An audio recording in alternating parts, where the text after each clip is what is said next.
Hello everybody. Welcome to the Doig Swift Show. Can someone unsleep Swifty? Hello? Sorry, it took me a sec to get my mic over. I didn't realise it wasn't right in front of me like it normally is. It was in fact away from me across the desk.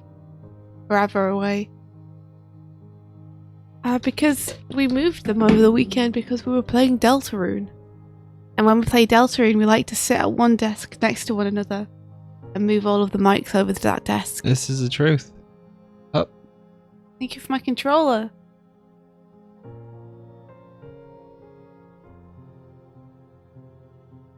There we go. Hello everyone. Hi everybody. Welcome to the show. Welcome to the morning. It's morning time. Morning time. Morning time. It's morning time. Morning time. We woke up and it's morning time. For everyone who is here for the Anna Morning Challenges, Doig extended it another week because he didn't end up tweeting until quite late into the week. So yeah. To make it fair and to give you guys the most time, that will be this coming Monday rather than today. I feel like we should probably do them every 2 weeks anyway. No, I think we need to get back to doing them every week. I think we just need to be, what's the word? Like adamant about it. Here's the thing, if we do them every week, right? And feedback streams take like two days worth to do now. That means half of the time we'd be doing Anna Morning Challenge feedback. I know I'm not the fastest person at feedback. Well, that's what I mean. I know. I like making them weekly. I know you do, but I feel like 2 weeks is better. We'll see. Diligent.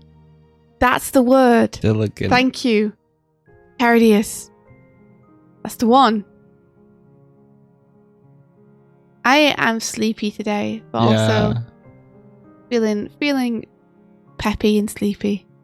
You know when you're feeling peppy and sleepy? I'm like, I think it's going to be a fun day, but also I'm sleepy.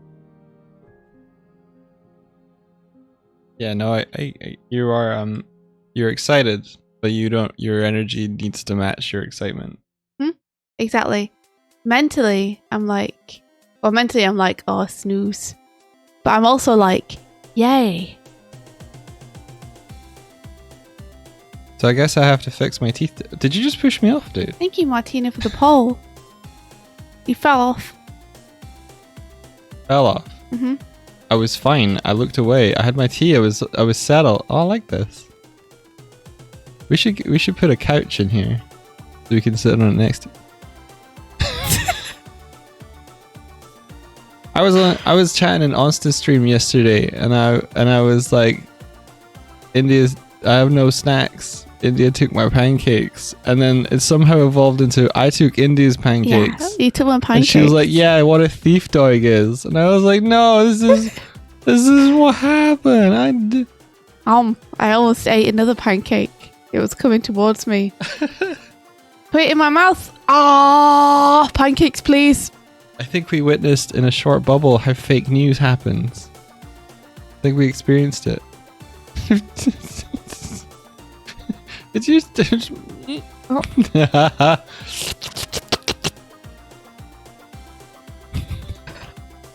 I'll beat you with Hinker's ghost. No! Now no one can have it. I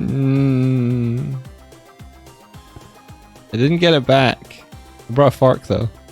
Oh, I found Hinker. Sorry, Hinker. You go away, Bear. I was midway through doing changes to the mod ghost appearance. It made them more see-through, but it highlights highlights how I did the modeling a little bit too much. So I might need to go in and fix their models. Yeah, they're a little odd looking. Martina says, "Vote." Vote. How's the votes going? So bouncy. There's 16 votes for 2 weeks and 0 votes for 1 week. Yeah, but my vote counts for 30. So if you want to get Come 2 on, weeks, everyone. you have to outvote me. You have to outvote India. The question is whether Anna Morning challenges should be 1 week or 2 weeks apart. My vote counts for 30 because I'm the one who does the reviews. And India wants to do them every week, and I'm Anna Morning challenges every morning, every day. We'll set you a challenge and then you have to have done it by the next day. The ultimate deadline crunch. All crunch all the time. Damn it. 27 votes. 27 votes. Sucks to be you, chat. Not enough. I'm joking. We can do it 2 weeks if people would prefer that. I know, but I have work. Yeah, fair enough. Everyone's got stuff that they have to do. Apart from our small stream challenges. Who would have thought that people had other things on their plates? We can do 2 weeks. Okay, alright. It would be nice to have more time to do artwork and stuff. Yeah, I think so. Like, we would be doing a review right now. But I'm warning you, if we do it every 2 weeks, I might make the challenges a little bit... Not like more time consuming, but I might make them a little more challenging. So if people have more time to plan. Mm-hmm. Okay. I don't mind that. Battle process usually takes you several days to launch challenges. You know, that's also true, is that if we continue to take several days to launch challenges, then people essentially only get a week anyway.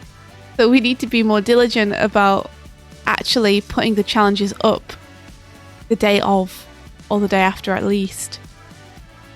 What are you talking about? Agreed, Doig? I do them like almost immediately. Agreed, Doig? Yeah, okay. Awesome. Okay, you got me there. Yeah. Yeah. Where's my teeth? Oh, there they are. Oh, no. There we go. I'm gonna fix that today. I'm fixing it. Is that what you're up to today? Yeah.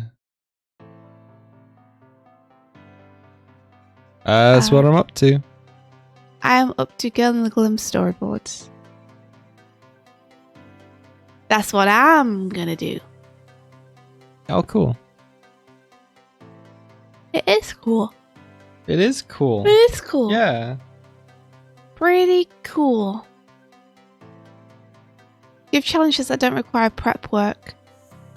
Sometimes we will. I actually seem to... Like, the challenges where we give prep work seem to be some of people's favourites. I think the parkour challenge was one of the best ones. Exactly, and that required us to, like, model a whole thing and then do a camera going through it. Which was... So let's just do parkour challenges forever now. But people seem to really enjoy that one. Let's just redo the parkour challenge. We can definitely do another one now. It's been a year. But we can do parkour challenge 2 with a new set.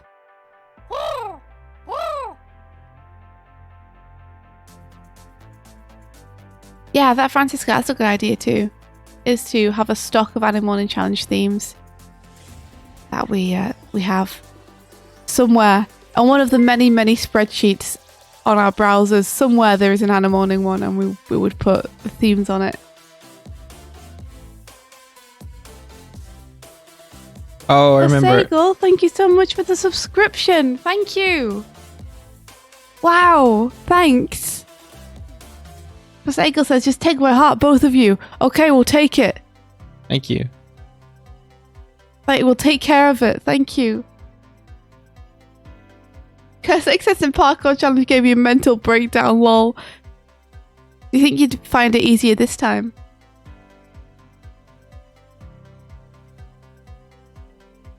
That was when we were first getting to know Kurzak, and she did the werewolf running through it. Mm-hmm. If you hadn't taken part in that challenge, Kurzak, I don't know if we'd be friends. Willem says, I've been having a blast learning blender sculpting last week after my first model, the pumpkin carving. That's awesome. I'm so glad that you're still using it. I hope you're having fun with it. How about a skydiving challenge? Or just for the people? Don't draw anything. Just go skydiving. So you and I both know we truly bonded over his Bloodborne. You reckon? Yeah, maybe.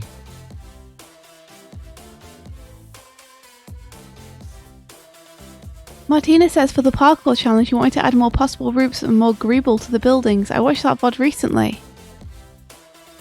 Oh, okay. So if we did it again, we'd add like more alternative paths. What's greeble? Greeble is a lot of small details on something that show scale. Oh, okay. So you know on a Star Destroyer, or is that what they're called? Mm-hmm. And from Star Wars, in those they have like a lot of cubes on top of the surface to kind of show how big they are. Yeah. That's greeble. Gotcha.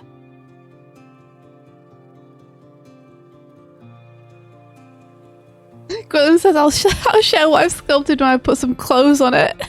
Amazing. Yes, that sounds awesome. Do you want to switch over to doing art? Okay.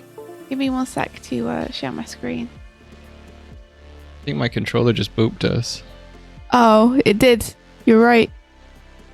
I didn't even move it. I didn't do anything with it. Oh, we're going to have to buy a new controller maybe. I'm going to look at you accusatory like you did to me whenever it happened and I was holding the controller. Yeah, okay. Well, I'll just do this. Okay. Uh-oh. What's uh-oh? You destroyed us with your mouse. Oh, yeah. You used your mouse and a red X to destroy us completely.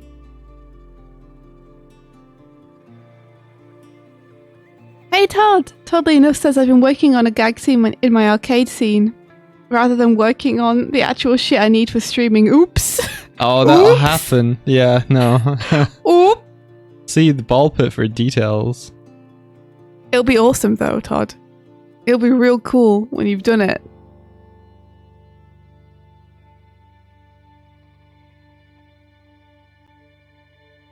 Farworth says, did you see the multi-button controller I sent you? I saw that. I did. That's only a couple extra buttons from what I saw. Maybe it was more. It was 24 buttons. 24 buttons. Whereas this is one.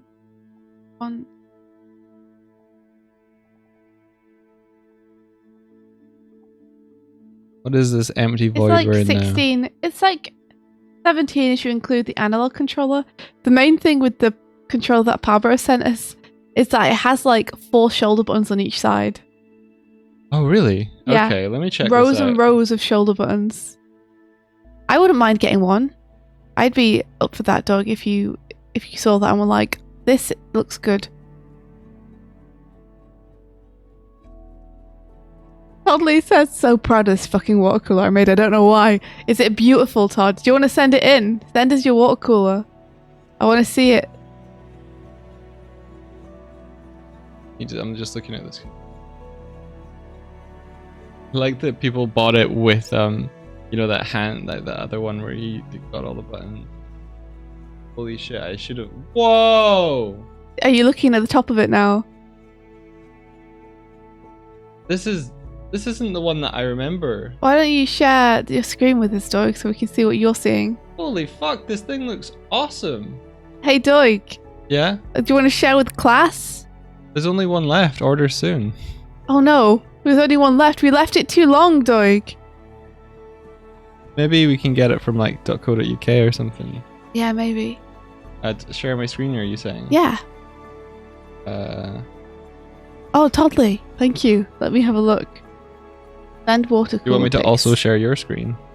Yeah. That's a pretty cool water cooler, actually, Todd. Good job. There we go. Look, there it is. You'll need to turn on region of interest. Okay, 1 sec. Or no, wait. You don't want me to? No, it's fine. I'll just do this one. I love the cell shading. Very Jet Set Radio. Yeah. I'm into it. It's got nice wibbles in it, Todd. It's got the good wibbles. Please do a better job than you're currently doing. Oh. That hits me in the chest. Does it have actual trigger? It does, doesn't it? It has kind of triggers. Oh. Do you want to share your screen, Doig, so people can see this controller that you're fawning over? Here it is. It's in the corner, top corner. in the corner. Get bigger. Teg ragib ragib. Rabbit ragib. Okay, can you turn on your region of interest then, please? Yeah.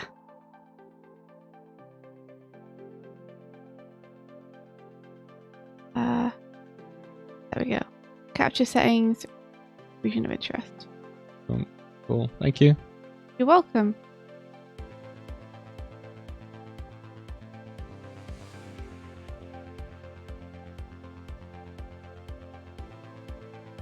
So this is what Palbro linked to us. It did deceptively have a different one in the thumbnail. Yeah, it was kind of blue and it had like 6 buttons, 6 kind of on buttons here. Did you just look at the thumbnail and not click through? Yeah. I see. Sorry, pal, bro. I mean, it's a fair assumption to make. I clicked through and I was like, whoa, this looks like a much more modern version. What do you think? You like it? I mean, yeah, I like it. Let's watch the video. Whoa, shiny. Pablo says that's a different one that was unavailable, so I deleted it. Gotcha. Is the video just it spinning? Yeah. It's not it being used or anything. No. Okay, yeah, that would be too useful. This does look great. Yeah, like having the 4 buttons up here would be really good for puppeteering. Mm-hmm. What was it you wanted to do the other day where you were like, I could do this, and I was like, but how would I blink and use my eyebrows? This should be it. Does it have triggers? Read the reviews. It might be a risk worth or not worth taking with it. Does it have triggers, Doig? I think Or only bumpers? No, I think the bottom ones are triggers. They're just a little weird. Because we need triggers for our eyebrows so that we can choose how high or low they are. There's a controller that has more than 50 buttons. It's called a keyboard. Just learn to puppet everything with the keyboard. WASD. What do you normally use that for? I've got no idea.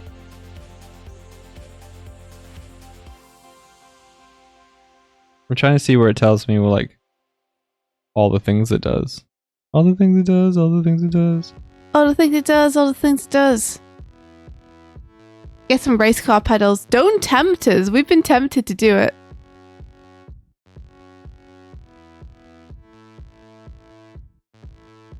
I think the only problem would be with that many buttons at the top and me looking at the screen as I'm using the controller. I feel like the likelihood that I would hit the wrong bumper would be pretty high.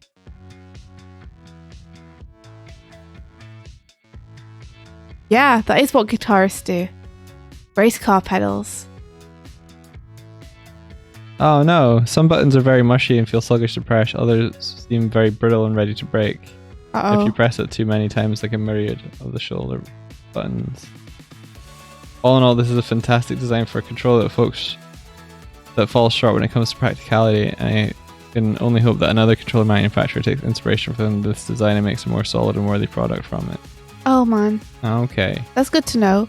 Maybe people have. Maybe there are others available. This is really well made. The buttons are solid and responsive. A bit stiff. We got a chroma from the Bray who says, look up the controller for the original Steel Battalion. Oh, I've seen Steel Battalion. It's like a big dashboard, kind of like a mech. It's like a mech dashboard that you get if you're piloting a mech. It's pretty cool. I want to see it. Can you show me? I want to see. Can you show me?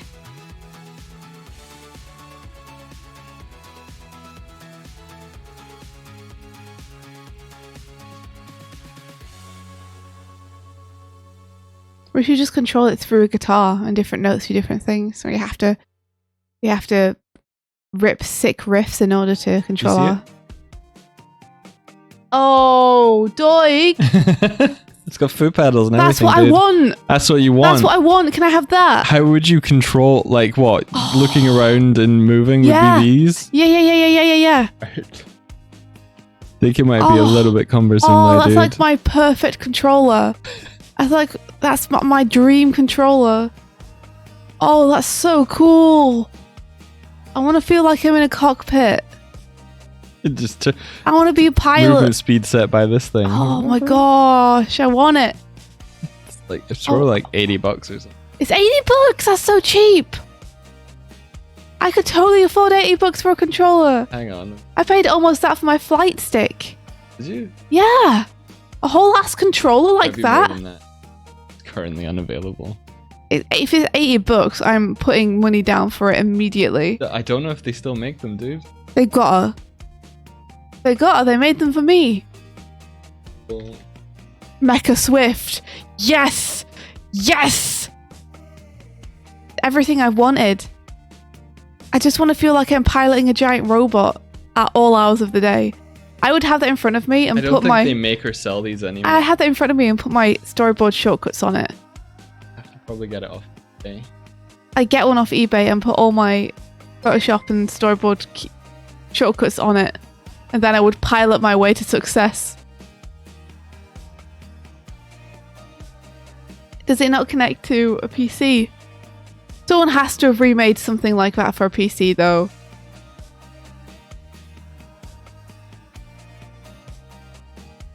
Yeah, they're about like £400 on it. That sounds on more eBay like now. What I'd expect them to be. Yeah. Sorry. Don't apologize. I'm going to look for them anyway because I bet someone's made a USB version. Oh, fuck's sake. Get flight sim controls. I might. I got a flight stick and a fight stick. I'm gonna have to. We're gonna have to get other controllers anyway because it keeps bumming. I was intending to use them to control the animator with, but the flight stick is a little bit difficult because when you wiggle the main controller, it kind of topples a bit. Like it needs to be secured to something. And the fight stick is just real clacky. It's real clacky. So.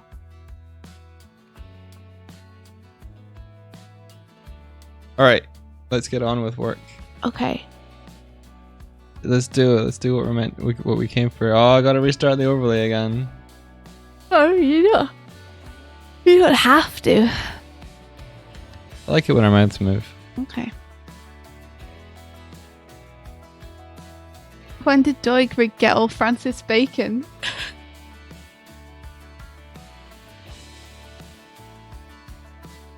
I wonder if there's a way for me to build in a kind of like thing of like if the controller disconnects, it's okay. I don't know why it's affecting the mouth movement. How about a motion capture suit? I think a motion capture suit would be pretty difficult to use because we'd have to walk around with a controller while we make walking motions, and also it would be ridiculously expensive. Like, motion controls are great if your character is just meant to sit in a chair forever in front of a computer. Yeah. Also great if you want to actually run around and pick people up and throw them. Here I go! I do like how there's a little bit of time between going from standing to like floating mode. So like when you throw me again, there's a little delay and then my arms go out. Well, I mean, you have to do it in a way that they can see the delay, you know. Yeah, you see it? Yes. Oh, this is my spot now. This is my spot. Nope. I'm drawing. You can stand in front of me if you want. It's your prerogative. That's your pierogi. Caradia says, I just remembered there's a behind the scenes video with Jim Henson Company puppeteering live with Unreal, and they have these crazy rigs. Puppeteering with Unreal? Please send that to us. Please send that to us. That sounds amazing. That sounds like exactly what we want to do. It was on the Unreal YouTube channel. Heck yeah, please send that to us. Henson Company are literally wizards, says Ionoki. I believe Kermit is a real person because Jim was actually magic. It's true. It's true. They were so good at what they did. They still are. Like, the Jim Henson Company are amazing wizards who can breathe life into anything. A dance mat for movement. That'd be pretty dope. Earth to Ned uses real-time digital puppetry for final. That it? Must be that. The Jim Henson Company is a production company where all of You want to take the screen? Element of fantasy. We'll watch it. World creation, character creation. We are innovators in puppetry and animatronics and real-time animation. Virtual production is not new to us. We have been doing this for so long. For us, the whole idea of 3D digital Wow. animated characters that can be performed literally came in 1994. So that sort of put us way ahead of other companies on that very specific approach. Look what they got. They've got some real tech going on here. These hand rigs. And we'd been working with that viewer since 1995. All that mattered to us is we needed real-time feedback in order for the performers to know what they were doing, because puppeteers don't feel a performance, they see a performance. Yet we never really got to a point where that viewer was good enough to broadcast the image. By teaming up with Unreal on a live action set, we can produce finished 3D animation that can then go to editorial and be completed in the same way that you make a live action production. Or do we? Yes, we do! It's Earth to Ned! Earth to Ned is one of our latest TV shows that's currently on Disney+. It's about aliens who were sent to Earth for an invasion, but they became obsessed with pop culture, and then they decided to create a talk show and interview celebrities.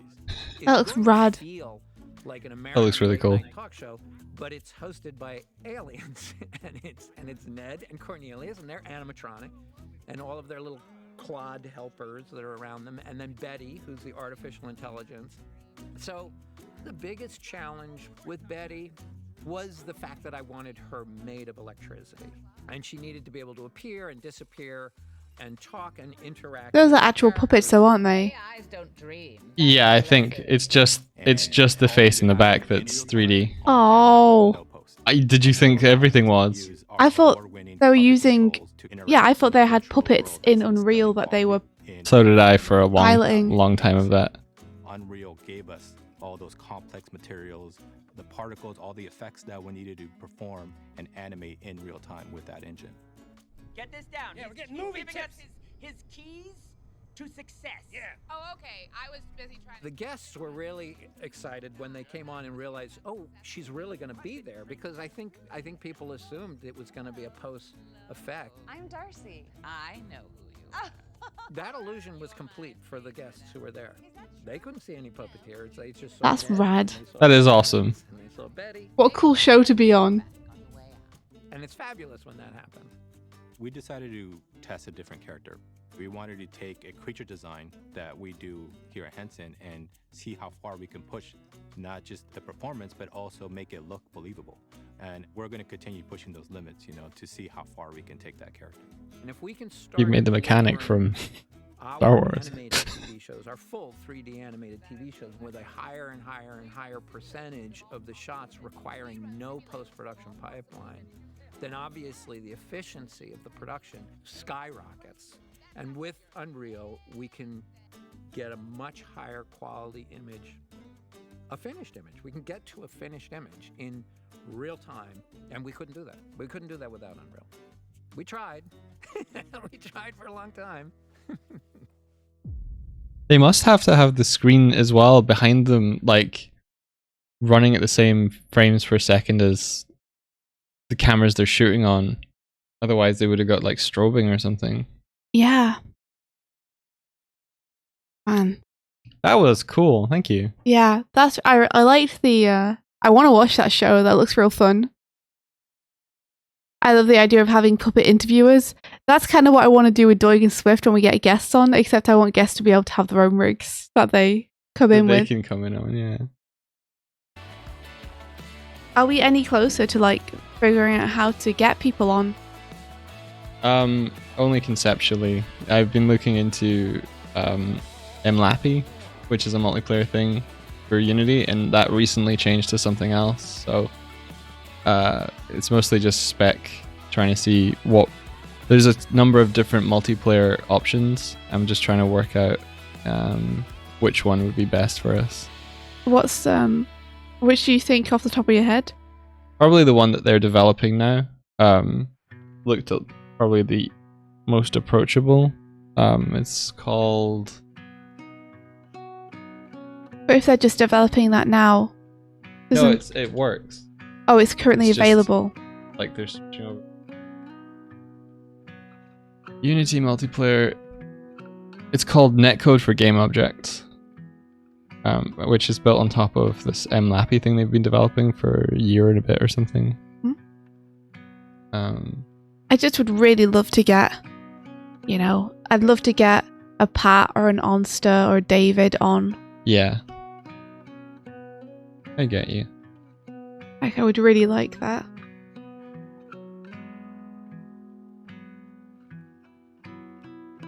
Oh, thanks, Paul Games on Twitch. Appreciate it. Thank you.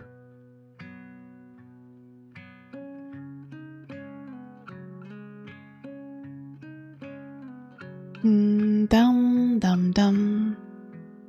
Da dum.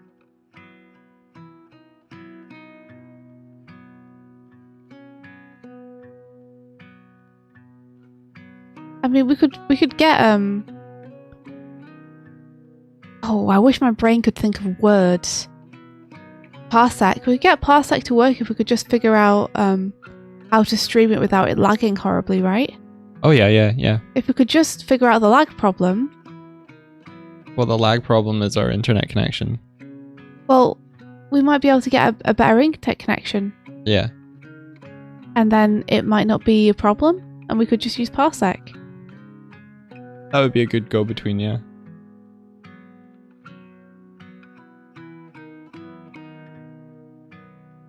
Are we in the UK? No, we're not. We're in Ireland. What's OpenReach? There's a big OpenReach push now.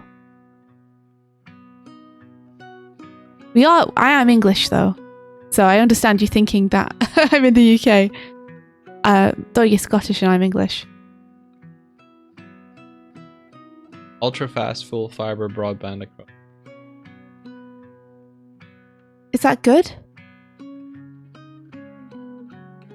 Ew, you're English. Shut up.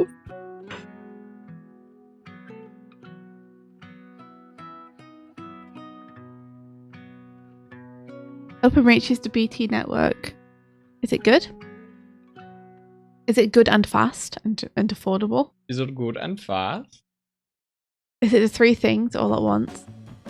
Everything you require?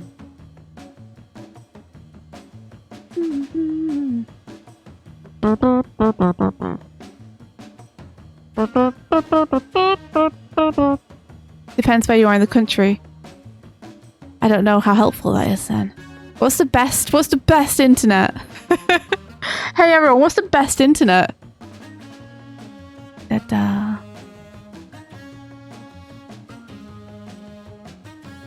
It depends on where you are, yeah. Fair enough.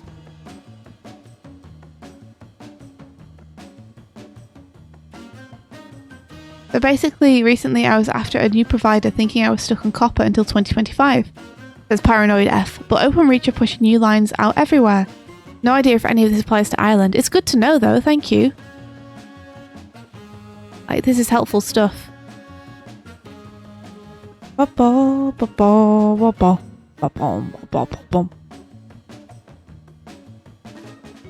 your own satellite. That's it. That's what we have to do. That's the easiest solution. Get a satellite.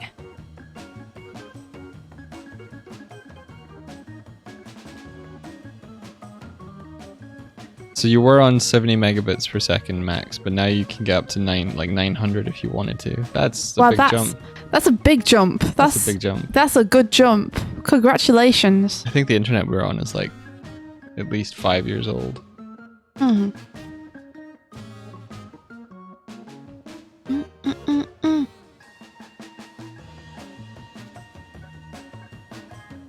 Inoki says, I live in the US. I don't want to talk about internet. We have issues. All right. Okay. Oh, I'm sorry to hear that.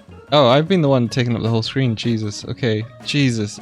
Someone tell me, because Indy's drawing stuff and it's really cool.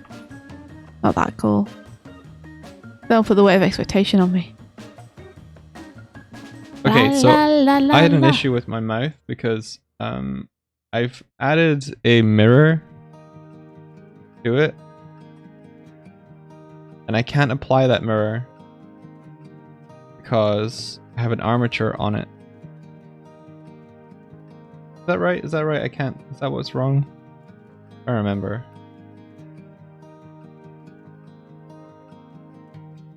No, that was it. I can't apply the mirror because there are shape keys. On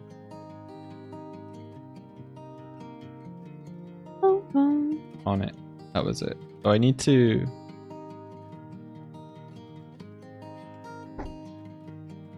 Wish there was a way.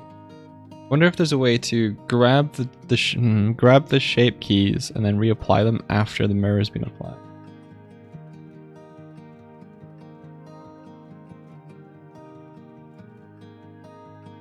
What if I cannot?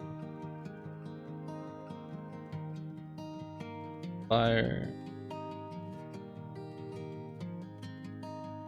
Mesh with shape key.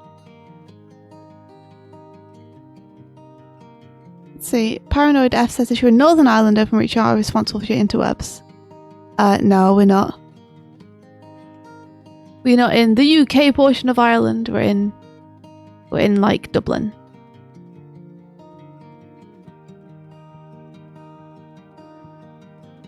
We can still check it out and just see. Ain't no harm in looking, right? How to apply modifier to mesh with shape key.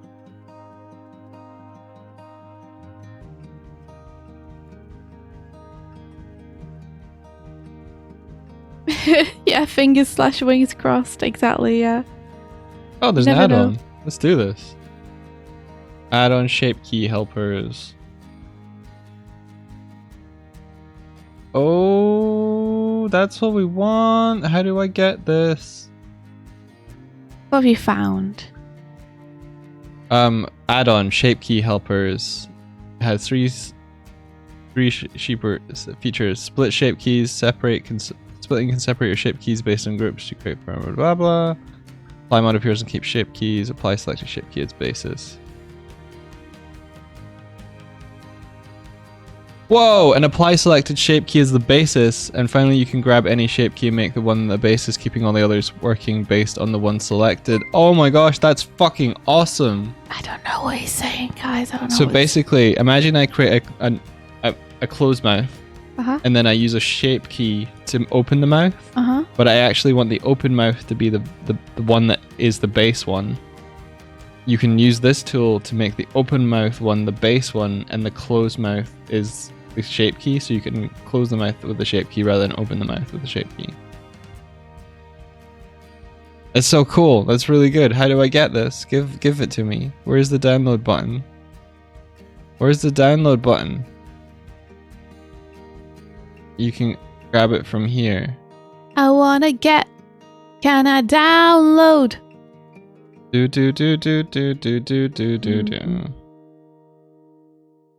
Do this and hide where my folder is. Show folder. Yeah, it didn't open on the wrong screen.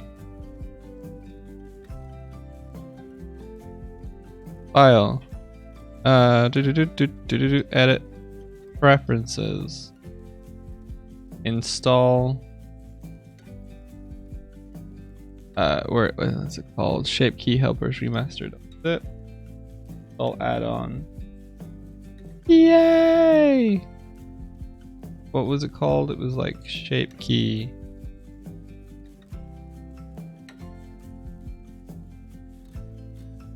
I don't need to have her going out the door, I guess.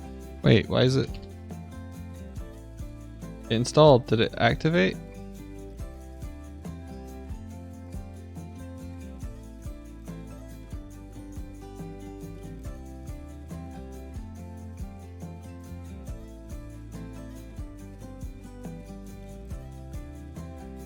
Did it just work? How do I do this?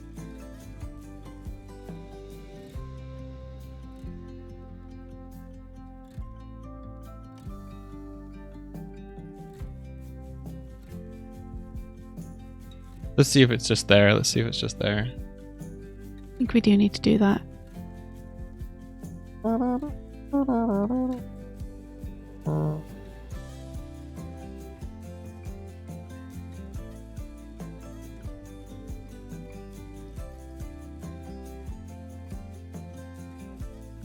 Need to go through the door with the...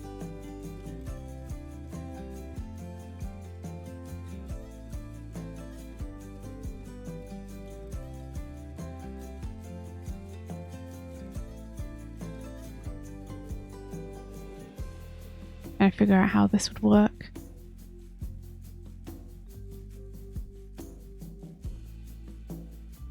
It didn't work. Let me see.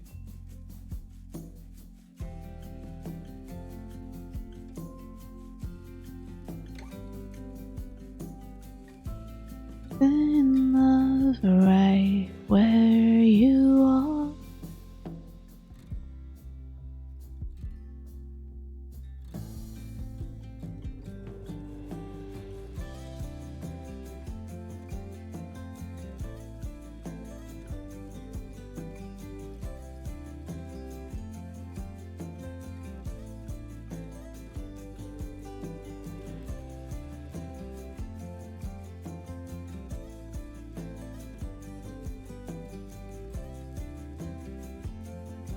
Do.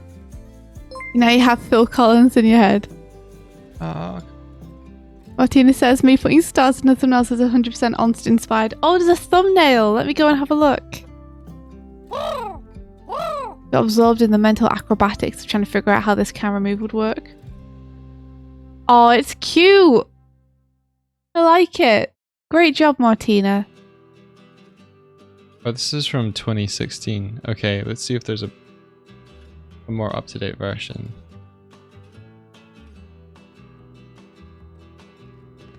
Let's see. Fnac says, I remember seeing a thing called a Leap motion controller. It's affordable compared to most. Hand tracking that's super compact, so if you made a rig that's used to read complex inputs from a rig, that would hypothetically give you some insane possibilities. It's a little difficult to use stuff like hand tracking. Well, depending on what the Leap motion controller is. Just because we use our hands to draw with on the stream. So having a controller we can pick up and put down, I'm assuming it's like a glove or something that would be on constantly. But you can correct me if I'm wrong. What's someone saying? A Leap motion controller. Oh, is that not just a camera? Is it a camera? Yeah, I think it's a camera that tracks your hands without...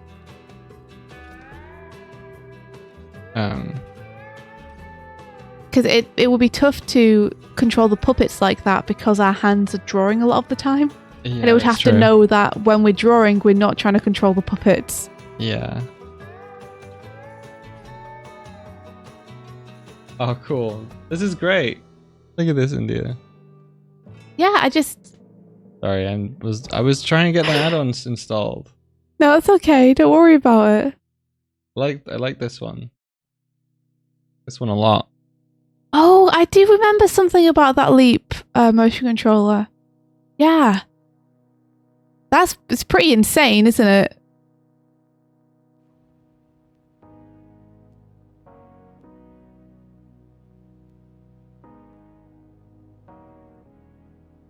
I think I was looking at it because you're meant to be able to scan documents in with it. I think it was like you could run it over the top of a page and it would scan it in for you. And I was like, that would be useful. But I think the scanning part wasn't great. It was the tracking part that was really, the shining thing. Martina says, note to self, put more pink in thumbnails. You found Doig's weakness.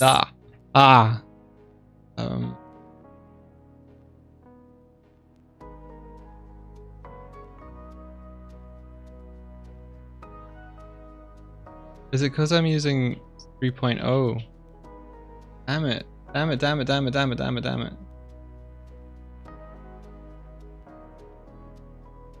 This would have been epic. Epic. Yeah, Oh, does it not working because you're on the wrong version? Yeah. Oh, come on. Well, I don't know if that's the case or not.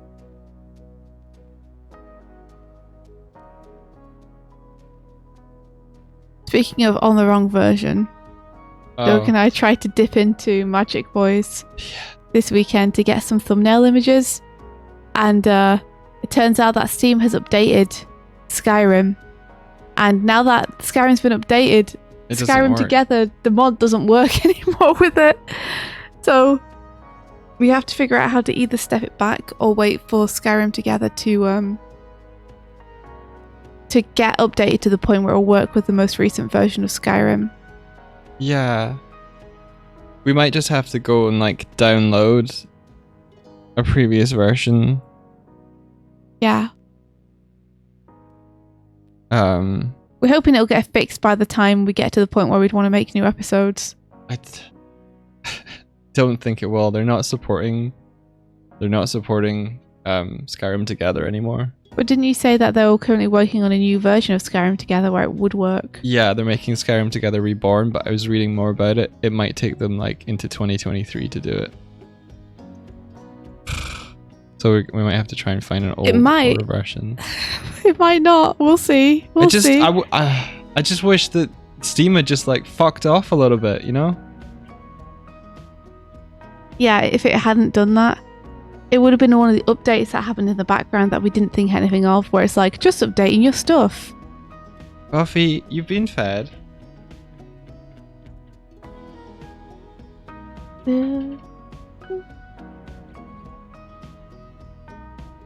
Yeah, I am supposed to be ND8.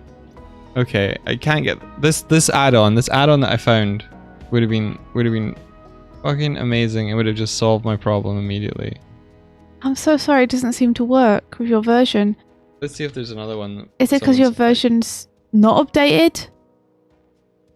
Are you on an old version? No, it's because I have updated. It's another because I've updated That Blender. sucks. Damn it. All these people making cool things that work for exactly one version of something. I feel bad for them as well. Did you have to pay for it? No. At least it's that.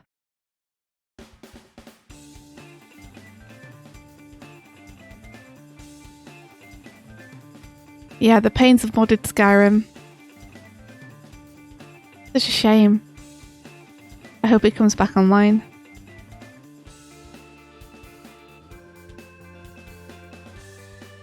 Okay, let's see. That sort of thing can be done by duplicating the mesh out for each shape key and using convert T0 as Nick said. Then as long as the modifiers result in the same vertex indices for each vertex, you can select the shape key and shift select the base and join as shape key from the shape key menu. Hey, resting bones, good morning. I don't understand. I am doing some Girl on the Glim storyboards. And Doig is trying to figure something out in Unity. Is having trouble. How are you doing? La la da da da da.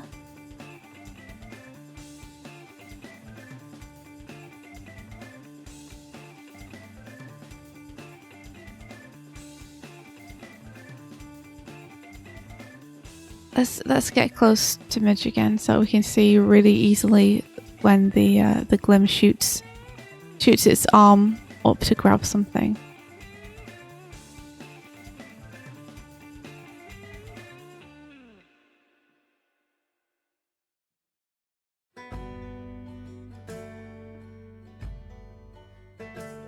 okay. Duplicate the mesh.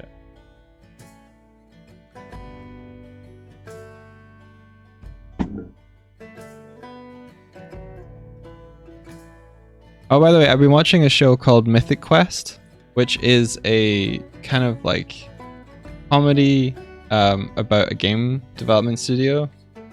And It's really good. Is it? Yeah. You'd recommend it? You think I'd find it funny? For the most part, yeah, I think so. I think it's well written and savvy. There are a couple of episodes in there that come out of left field, and I was like, huh. And you can see like the team behind this, like they're switched on storytelling wise. I really, really, really enjoyed those episodes. Apparently there was a couple of episodes done between season 1 and season 2 that I missed that were like specials. Oh. I'm gonna go back and watch those. Anyone else here seen Mythic Quest? But it's I think it's got part of the same creative team behind Always Sunny in Philadelphia. Uh-huh. So it's got your guy Mac, and it's got Crickets in there as well, and also Abed, the actor that plays Abed from Community, is in there. It's a Mythic Quest on Apple's confusingly named streaming service. Yes. Yeah. You've been watching on Apple? Yes. Oh, I see.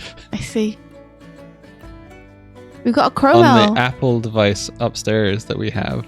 We do have an Apple device upstairs. Yep. It's our flatmate's, but he lets us use it. The Francis guy said, "Ayo, Doig, will you be able to use blend shapes to go from one morph shape to the next like in Maya?" Assuming you're modeling something else. Yes. Yeah. So I think they're called blend shapes in most things.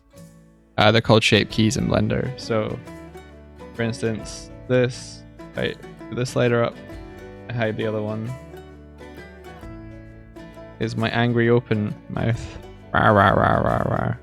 The issue I'm facing right now is the fact that because I've mirrored the mouth and applied the shape keys,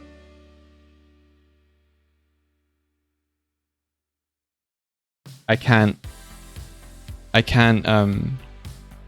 when I import those into Unity doesn't know what to do with all the information. It doesn't see the shape keys anymore. So what I need to do, I think,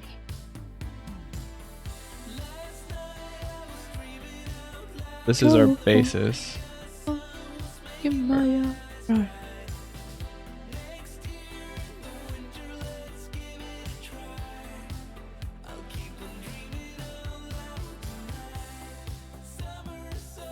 Cool. Burpees! Demaz, you redeemed burpees for me. You know what? I still have the burpees from the other day that I owe you guys, so I actually have 10 burpees to do. Give me a sec. I will get on them. Big cup! Trying to make me fit. I'll show you. I'll show all of you.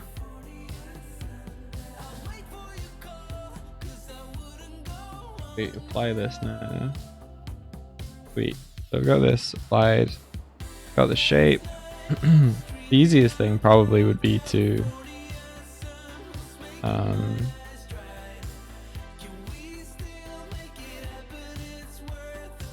wonder if I can make this into a shape.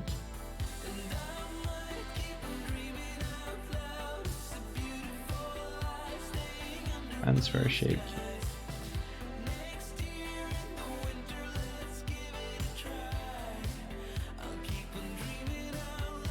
Barty says, Doig, why does your nose line to your mouth expand like that?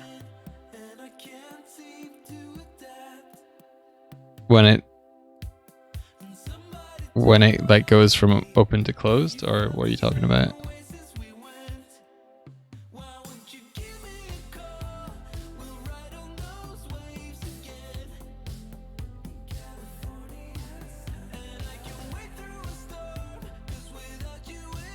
Okay, maybe I can.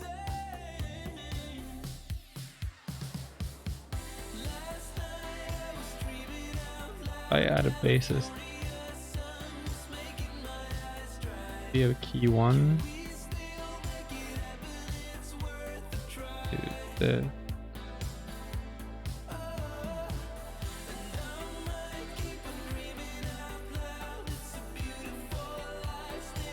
The blue sky. Vertex count differ.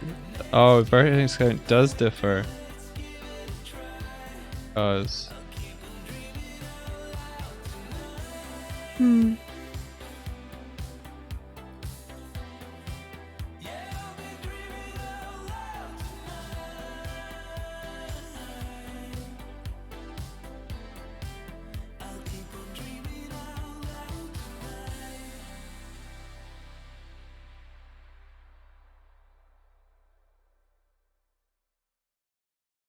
Buffy. Please, ma'am.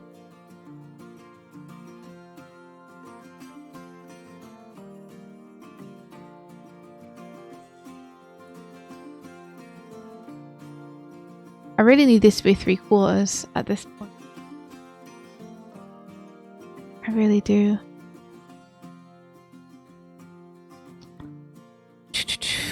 Tough. Because I'm having the camera rotate one way, and then to do this rotation it would have to go back on itself. So it's a bit of a mind puzzle. Because ideally I want the rotation to continue in the same direction. I don't want the rotation to half rotate then rotate backwards. I just threw her out. Yeah, I heard.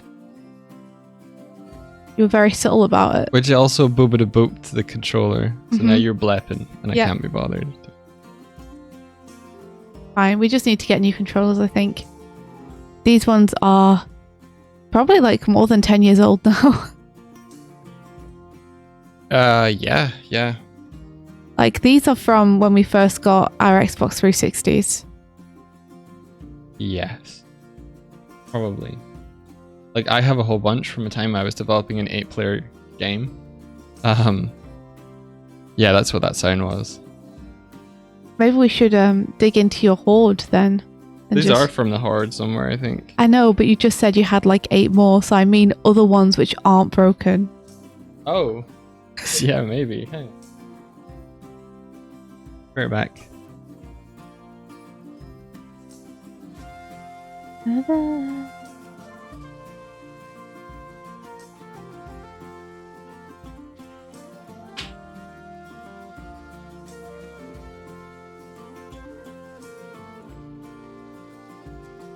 And la.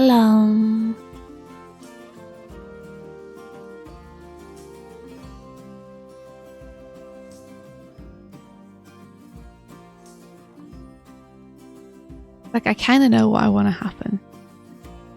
Kinda.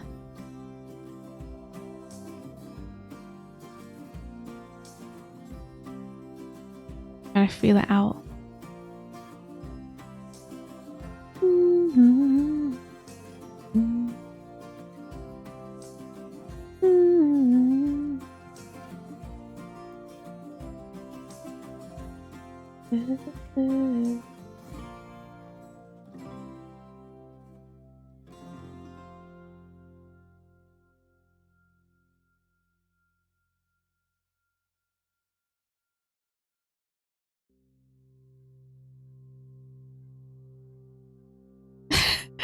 Sorry, Finnack.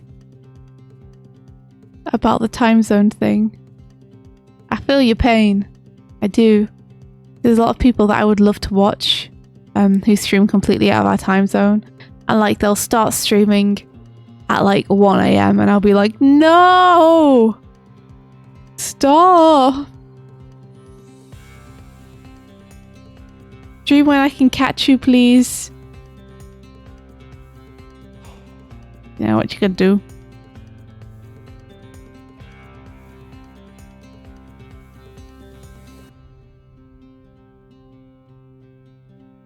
Sorry, I'll show this to Doig in a sec. He's gone. I think he's gone to find controllers.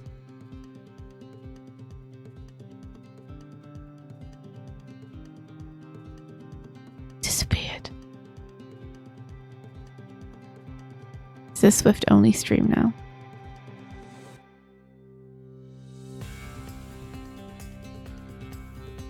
Oh geez, I remember what I was gonna do.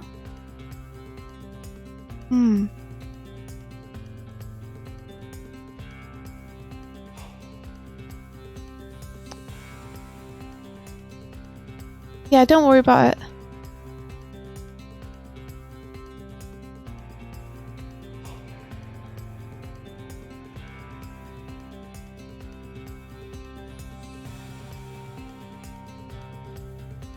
Okay, so we've applied the mirror modifier. Now we just have to figure out... Actually, I think all of this is wrong. We don't want any of this, guys. We don't want any of this. I think it has to be from the side to make any sense. Welcome to boarding, where I board something and then decide that I've boarded it wrong and delete everything and start again.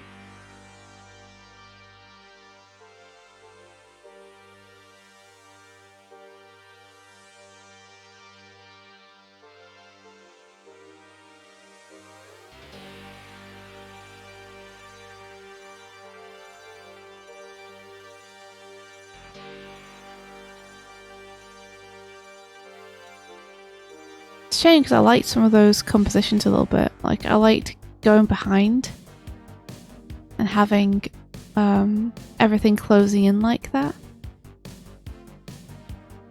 But I do want to show a big glum as well, and I'm not going to get to do that.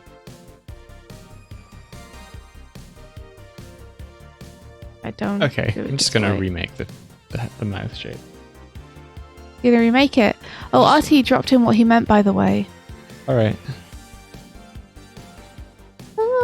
What did he say? It's dropped in like an image.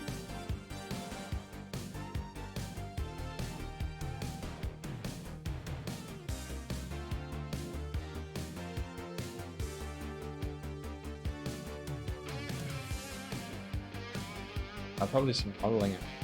I made the smile wider. Good catch. I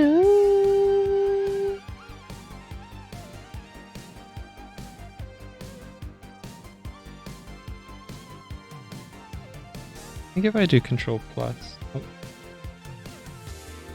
Oh. Nope.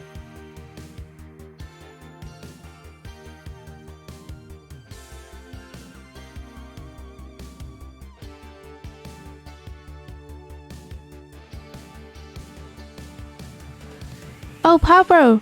You're the one who doodled it. Thank you, Pabro. Sorry, I assumed Artie did it. My bad.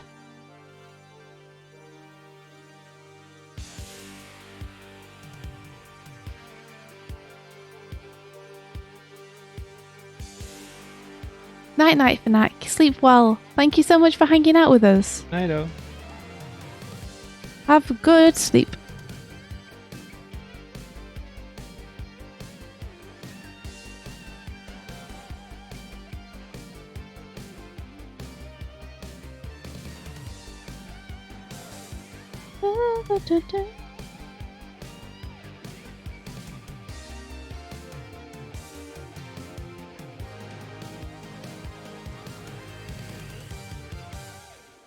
Then we get the big thing bursting out, which is what I want. I want the big thing to burst out.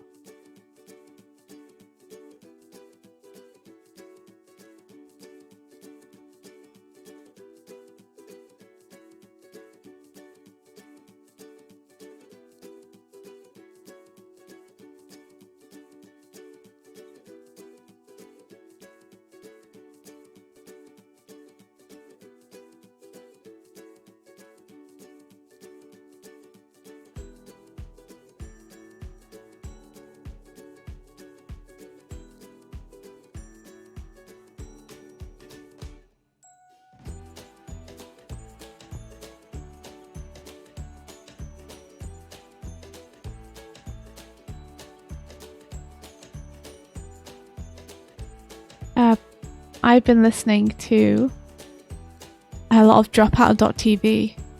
Oh my gosh. Yes. And I want to tell you guys about it. because for people out there who are lovers of improv comedy or D&D, it is a veritable goldmine of excellent content. Shout out to Devin for letting me know it existed. But oh my gosh, it's so good. It's a service that you pay on the website. It's like $5 or $10 a month to have access to their archives. But oh my gosh, you guys, it's totally worth it, especially if you are fans of D&D. Almost every single campaign they have on there, and they have a fair few, is absolutely incredible. So fun, so dramatic, redonkulous, hilarious, suspenseful. Like, some of my favorites are Crown of Candy, which is all about... it's like Game of Thrones, but it's that vicious. It's Game of Thrones, but everyone is made of candy, and they all live in a candy world, which is delightful. There's also... what's it called? Something High. There's the one which really took off online, which is about a bunch of teenagers going to school. Fantasy High, that's it. Fantasy High, that makes sense. Which is also just hilarious and incredible. Yeah, that's it. Fantasy High. Is Devin here? People are saying that it's Devin's birthday today. It is. I thought I said that to you this morning. Oh, I've been a little rattled today, so I'm sorry. Aw, Doig. Hope you're okay. What was the candy one called? A Crown of Candy. It's so good. The Unsleeping City is another of my favourites. That's kind of like Neverwhere, if you've ever read Neil Gaiman's Neverwhere. Where there's New York that most people know, and then there's magical New York, which most people don't know about. That's right. And it's about a bunch of New Yorkers who get pulled into the kind of magical side of it.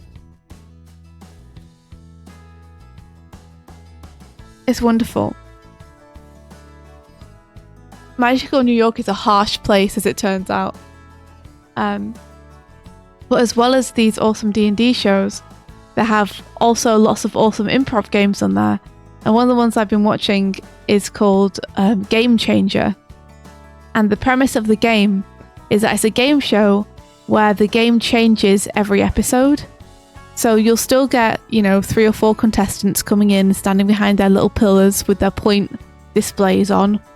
But the aim of the game will be different every time, and the contestants won't know what the game is, and they have to work it out by playing it. And there was a fantastic one recently where the game was coming up with a musical from prompts, wherein the contestants had to actually sing a musical together on the spot that they made up. And oh my goodness. Did they bring it? I think the host went into it thinking this will be really funny, this will put them on the spot. And they just came up with a legitly awesome musical on the spot with catchy songs and amazing characters. And I'm like, what the heck? Yeah. It's so good. The host got so into what they were doing, they forgot to hand out points at one point. They were like, wait, no, Yeah. Yeah, he got so into watching the performances that they completely forgot they were meant to be giving people points for doing it. It's so fun. Yeah, Farty Arty. What's it called? Star Walkers or something. It's not called Star Walkers. The original Star Walker. The original Star Walker. I've been watching that one, Starstruck, I think that's what it's called, which is like a Star Trek based one. Wait, Brendan Lee Mulligan's mother isn't the creator of Star Trek, I don't think. I think she's the author of her own book series that's set in a fantasy world that they're basing this thing in. Oh, okay. I don't think she's the creator of Star Trek. Unless I'm wrong. You can let me know if I'm wrong. Brendan Lee Mulligan is the DM for most of these things. He's very good. He's awesome. And apparently his mum is a fantasy author, which is rad. That makes a lot of sense. What happened to the overlay, Doig? Kind of. I restarted it, sorry. Okay, gotcha. Yeah, so what's this show called? It's called Starstruck, but the entire platform where everything I'm talking about is on, it's called dropout.tv. And you can get a membership to it. I've got one, and I think it's totally worth it. But also, they do upload a lot of their stuff onto YouTube. So if you're umming and ahhing about it, you can just go and check out like 2 whole campaigns on YouTube and see if it's for you or not.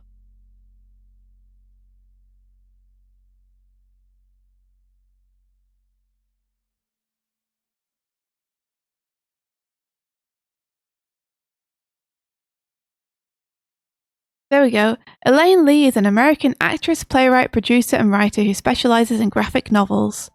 She has also received recognition and awards for her work as a creator and producer of audiobooks and dramas. The comics have been illustrated by artists including Michael Wum, Kaluta, Charles Vess, James Sherman, Steve Leola, I'm probably butchering that, Linda Medley, and John Ridgway. Her graphic novel Starstruck, The Luckless, The Abandoned and Forsaked was nominated for a Jack Kirby Award. There you go, Gene Roddenberry was the creator of Star Trek and died back during the TNG era. Yeah, so I don't think it's explicitly Star Trek, but that's the vibe.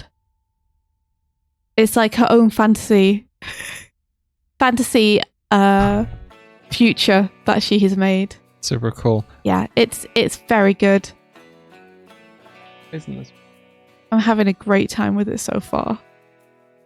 I just built this entire mouth shape, and it won't work. What the fuck? Oh no, Doig, I'm sorry. Have I seen the Neverwhere miniseries? I have. It's awesome. Yeah, Resting Bones, legally distinct Star Trek. It's true. That's what it is.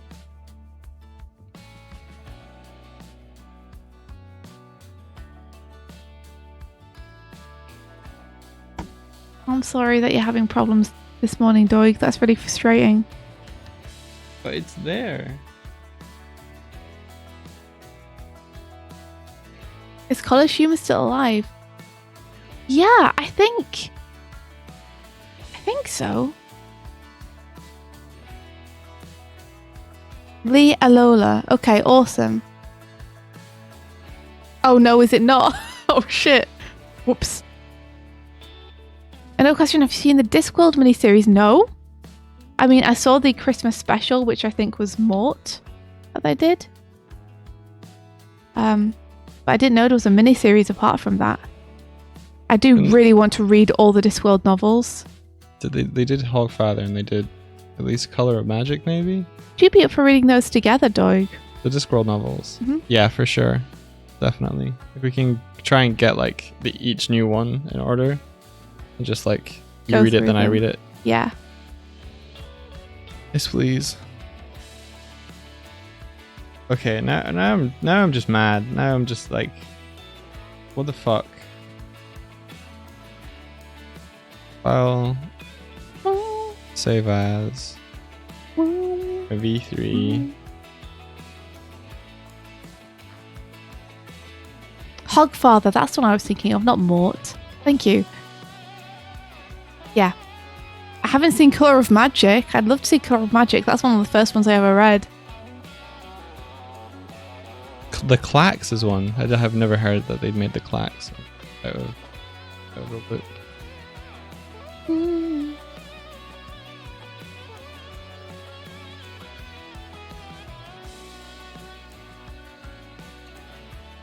Okay, I'm gonna download 2.93 again. Are you just going between versions? It's a bad time, isn't it? It's a bad time when you have a piece of software that should work, or a game that should work, and just because of some update or something, nothing is working, and you have to go and download and re-download old versions, and you're like, I could be doing the work right now, but instead I'm sat here downloading and re-downloading old versions of things just to try and get something that should work and I've already made to work. Yep, pretty much. Like, I just went through the whole rigmarole of like making this other shape.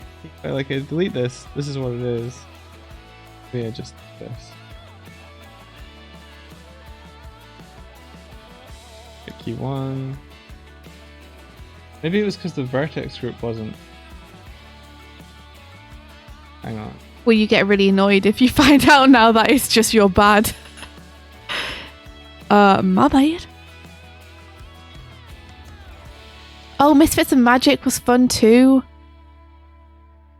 Yeah, it was fun to see Brennan's. I loved his character in that. It was very funny.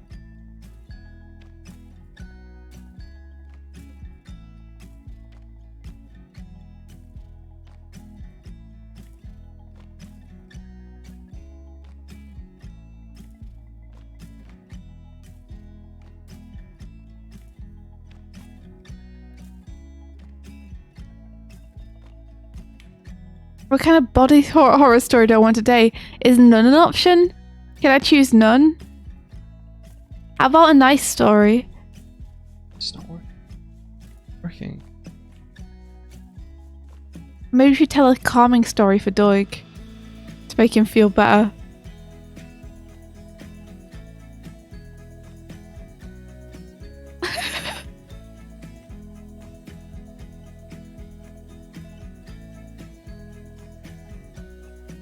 Paul Bettany from Vision plays Tea Time from Hogfather. Oh man, that's cool.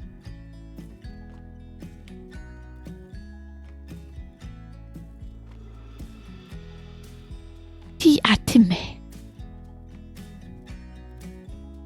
It's pronounced Tea Atime.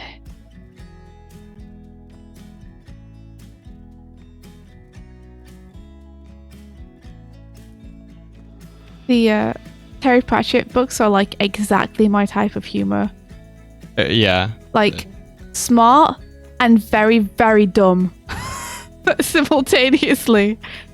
Like you get amazing, smart jokes that are like incredible commentary on our modern world and how we live. And then you also get stupid puns where it's like, haha, but. It feels like Terry Pratchett leads you around a garden path, but then dumps you at like a like a toilet buried in the garden. Yeah. So other people would just be like, "Look, it's a toilet buried in a garden," and he'll be like, "Ah, the primroses though, and this path through this hedge, and what's under here? And look, it's a toilet buried in a garden." Yeah.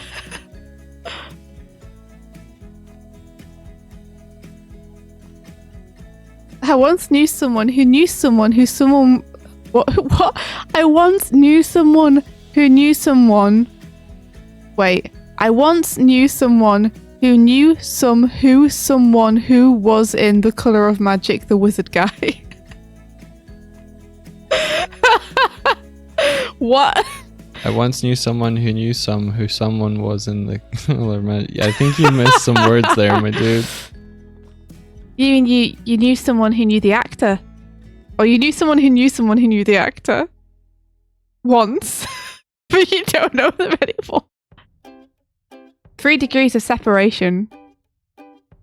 We all know someone who's got to be connected to someone else somehow, right? My brain. My brain now too. Sam Vines is amazing. Good old Sam Vines. I like Carrot. That's pretty good. He just wants to be a good person, man. Carrot's got the empathy. I can empathize with Carrot a lot. If you guys don't know what we're talking about, well then you better read some Terry Pratchett, hadn't you? Go on. Off with you. Go and read some Terry Pratchett. It's good stuff. Don't deny yourself this wonderful fantasy world of goofs and gaffs. You think I have time to read? I wonder how much of Discworld is on like Audible, because I signed on to Audible by accident like 4 months ago, so I probably have a fair few credits built up that I should quit my membership, but also get some books out of it. Oh no. Chrome Elf and Ben. It is a Chrome Elf and Ben indeed. India woke up feeling nice and lovely and calm and happy, and nothing was wrong with the world. Nothing was wrong. There was nothing at all wrong. Wrong with the world. Everything is happy and great and calm, and we are having a lovely time with friends. There was especially no bad things. None at all. Nothing was wrong. Everything was fine. What a great morning. Nothing wrong with it at all. I actually really like that as a horror story. Unnerving, huh? Yeah, it's kind of unnerving. I'm digging it. I actually think that's kind of spooky. I'm into it. That's a great fun kind of spooky.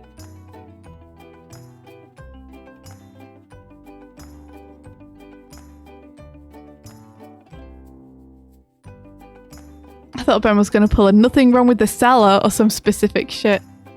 I guess that would be what would happen next. Went to the cellar where there was nothing wrong. There definitely wasn't anything down there, so everything was fine and she was good and safe. And she came back out with no problems because everything was fine.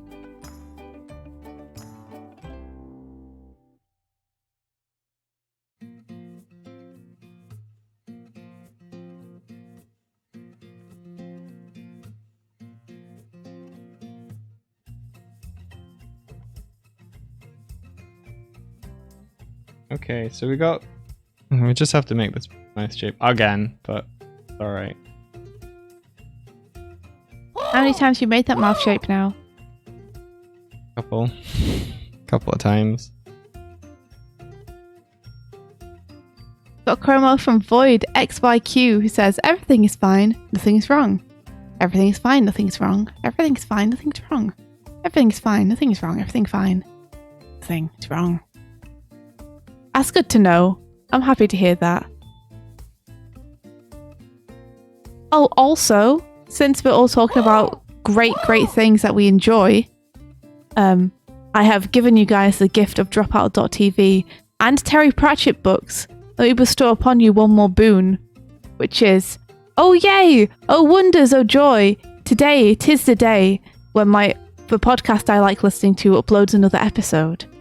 It's the Let's Fight a Boss video game podcast from some cool peoples who live here in Ireland too. They are called John and Neve and Brian, and they do talk about the games as well as other things in life. And they're fun and nice to listen to.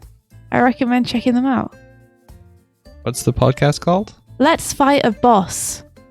Let's Fight a Boss cast. LFAB. The Let's Fight a Boss video game podcast. The world's... well, you'll see when you go and listen. How do we find it? Type it into Google.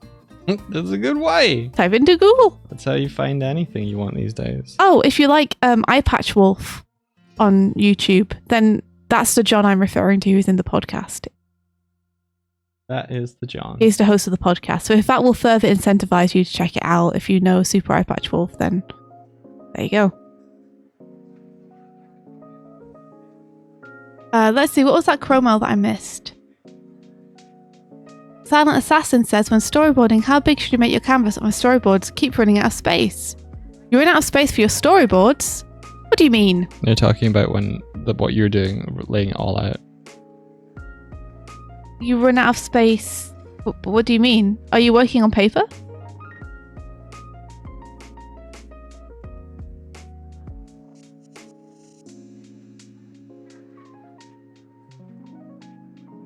I do wee little thumbnails, as you can see, as I am doing now.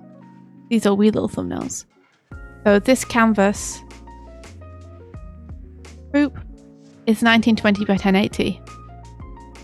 And I just basically make myself a frame and I shrink down the frame and I get like 4 or 5 across.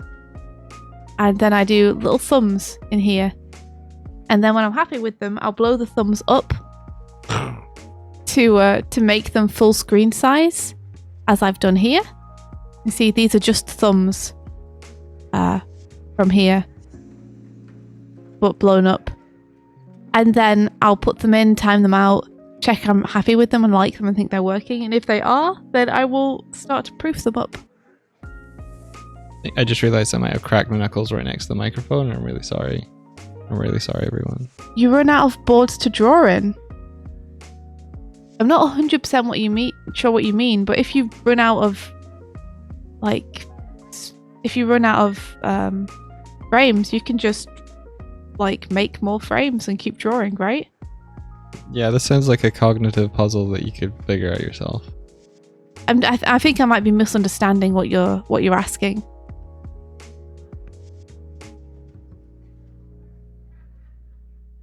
You saw no Knuckles. Yeah, where's Knuckles? I heard you say Knuckles and he's not here.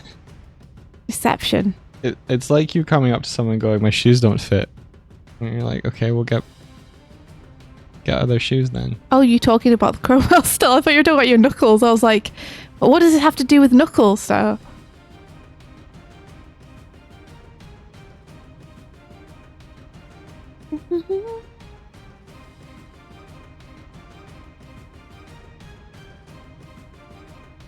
What are you sending to us? Oh, someone sent in the original Star Walker. Why would you do this to us? Not him. Andy loves that character. I don't. I really don't like them at all.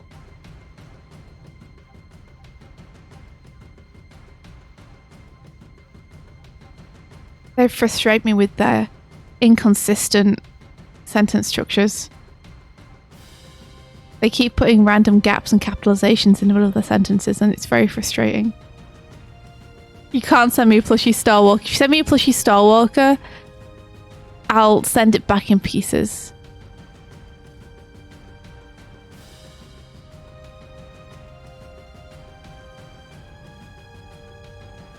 See, Pilky enjoys shopping.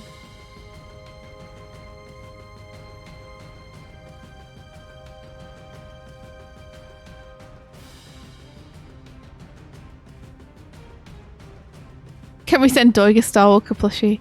Yeah, you can. You might find that somehow it gets kind of torn into pieces while he's not looking. I don't know who would do such a thing, but thank you for continually sending me Star Walkers.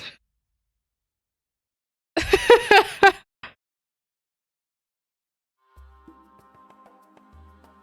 like my pal Becky, who I know gets creeped out by Moomins. And for the past however many years, all I've sent her ever as gifts is just Moomin themed stuff. Which is great because she has so much Moomin themed stuff around her house now that people think she's a fan of Moomins, and so they get her Moomin themed stuff. Because they're like, I saw you had the book and the plush and the little cushion, so I thought you must like it, so I've got you this Moomin teapot. And Becky's like, fuck! No. And now I'm immune to karma. I don't know what you're talking about. Unfortunately, Labrea, I just bought almost the entire collection of Yakuza games, so we are sorted for weekend gaming from now on forever. Ooh, but I would love to play some Discworld games. I'd also love to play stuff like It Takes Two. It takes two, baby. It's not all. We got 0, 1, 2, 3, 4, and 5. We can play Monster though. Monster is very convincing. Yeah, take any complaints to Onster, please.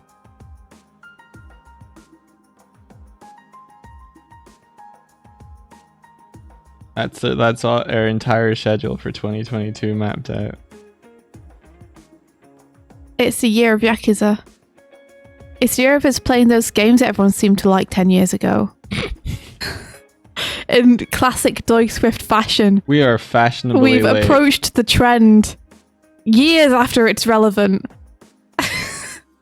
And are now contemplating experiencing it. It's actually quite weird to witness what's happening on our YouTube right now, which is that India actually is setting a trend, and suddenly, well, not setting but like trend? You're riding the wave of Sonic, which seems to be like a perpetual wave machine.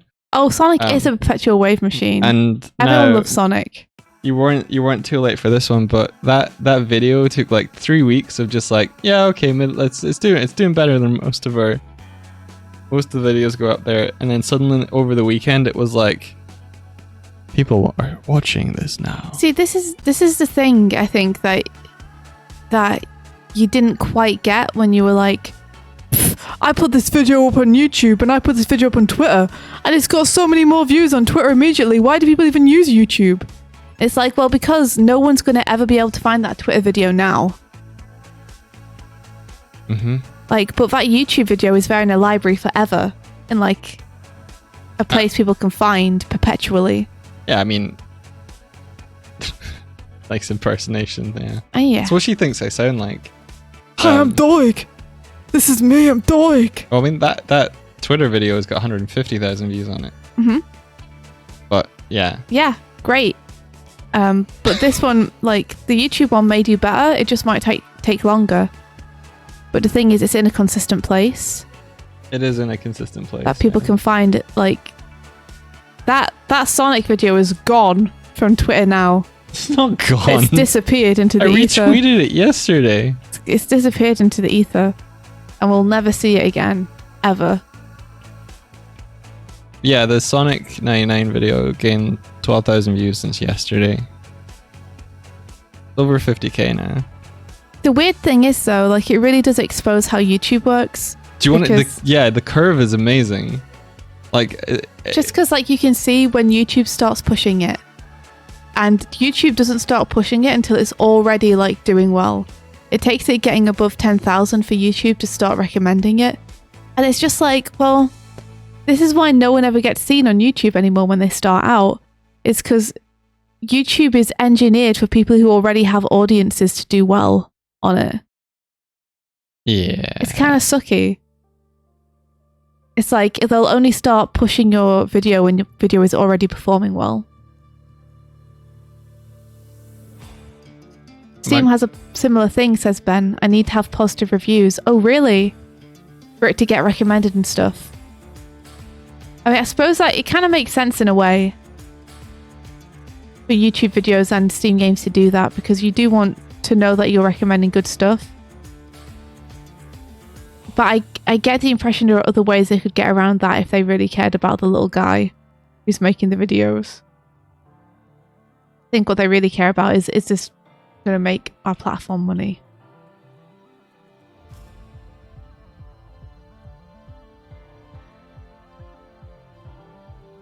Imagine how many views just Sonic 1 gets after it's animated India. Oh, don't worry, Ula. I don't care. I don't give a twerp. All these algorithm stuff from Algorithm Crunches. Yeah, little Puffling, you're right. Artie, send me Crowbell. Ula's like, changed imagine his pitch. Yeah, he knows who he's pitching to now. On the notes of YouTube's algorithm, anytime I'm in or was in a call with Steiny, who works on Lackadaisy, in YouTube, the Lackadaisy cat dance 12-minute loop will be recommended on my YouTube. What?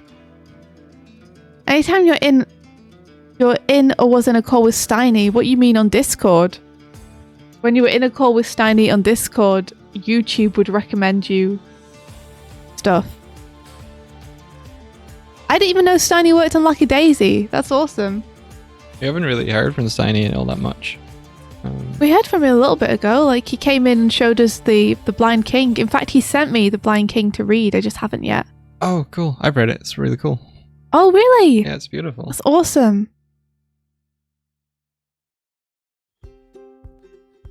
Okay, let's... I'm not 100% sure how that would work. I have noticed that a couple of times Doig and I have spoken about Who? stuff. Huh? Who? Doig? Okay. What? I heard Dorg. Doig. You just said Dorg and I. Dorg and Swerve. You just said Dorg and I, yeah. Dorg and I. A couple of times Doig and I have we've been speaking to one another just in the room vocally about something, and then we've gone to Google it and autofill has done it for us despite the fact we've never searched it before. And it's been pretty like stuff you wouldn't expect to search for, I think. And that got pretty creepy. We were like, it's not like they're actually picking up our voices on mic and somehow the algorithm's like, they said this. That's their interest. Dorg and Swerved. Oh. Anger. Voice recognition is too shit. That's what I'm thinking. Like, I think it must have just been a coincidence, but it was spooky. It was a spooky coinkydink. Very good swift. Can we change this to this one? Yeah, little snarl. Little snack. Wouldn't it be nice if it works? Just imagine, Doig, if it worked. If what worked? Anything. Your mouth shapes, you doofus. I think you've been having trouble making work this Where's entire... my blend shape? Sometimes I say things to you and you ask me for clarification and I get so confused about why you need clarification on something which I feel is so obvious. Like, you'll be like, oh man, I ran out of pancakes, and I'll be like, oh, it's a shame, maybe you can buy more, and you'll be like, buy more what? And I'm like, what do you think? Another controller, Doig, for the stream. What do you think I'm talking about, Doig? Like, given the context of the conversation, what could I possibly mean? It happens so often. I'm like, am I going bonkers? Is this my problem? Maybe. Father Yadi says Doig has the exact laugh my uncle has and it freaks me out. Because he stole it from your uncle. When was the last time you heard your uncle laugh, huh? Doig stole it. Take it. Ah, ha, ha, ha. Okay, It's Bully Doig o'clock. Bully Doig o'clock. I need to get a win though. I need to get a win. I need to get this. I need to get this. I need to do this. I need to do it with empty groups. You need to do it with pizzazz, is what you need to do it with.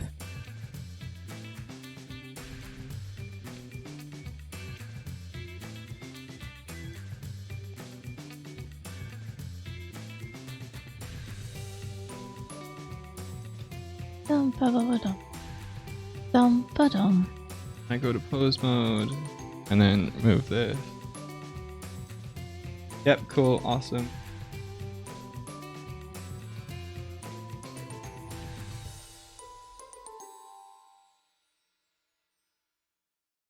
File.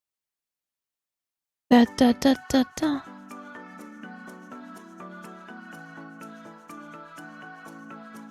Cause you can drive through the night.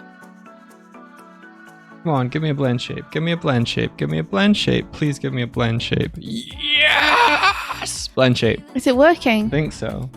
Is what working?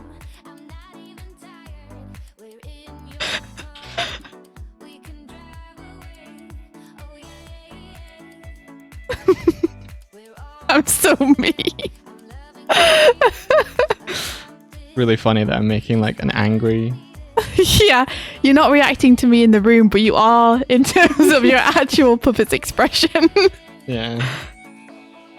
Oh no, 10 squats. Oh shit, I forgot I had burpees as well. Alright, I'm gonna go and do them now, because otherwise I'll forget.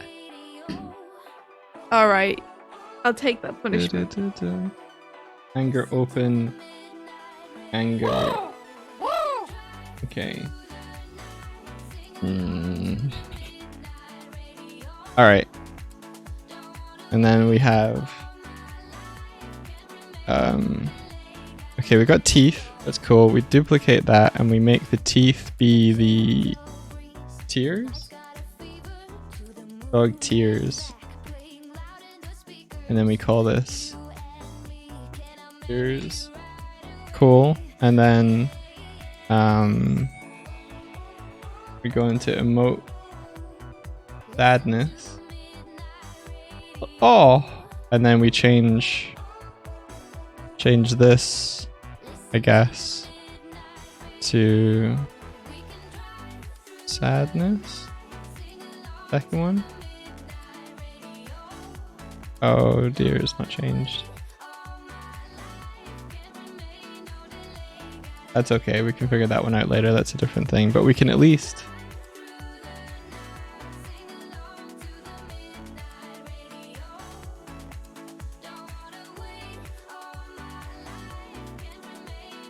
what do we call it in here? Because it might just be.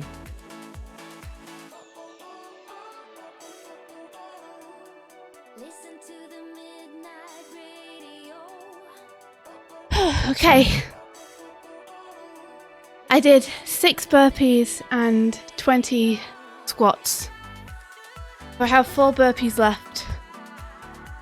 Turns out I can't do 10 burpees in a row without dying. Oh, I realized what I did wrong there. I could do it if I'm okay with coming back to the desk and just being like, we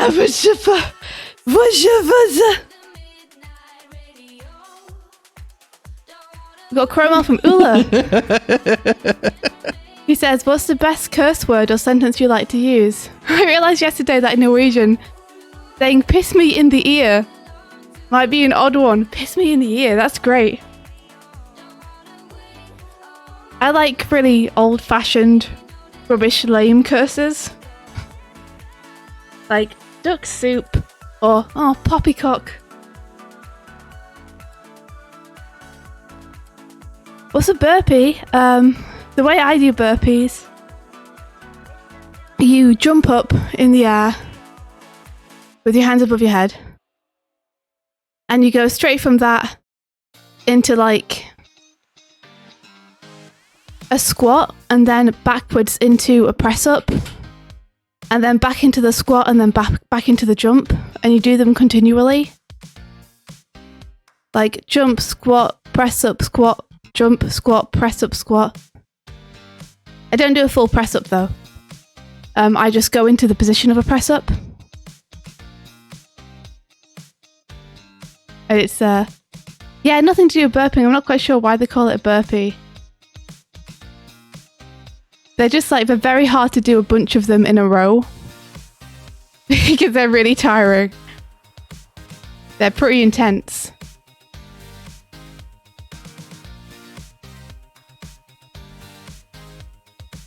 Thank you, Paranoid F. I don't like doing the step either, so I tend to do all of them with jumps. So I'll jump into like the this press up position rather than step into it to make it more energetic, you know?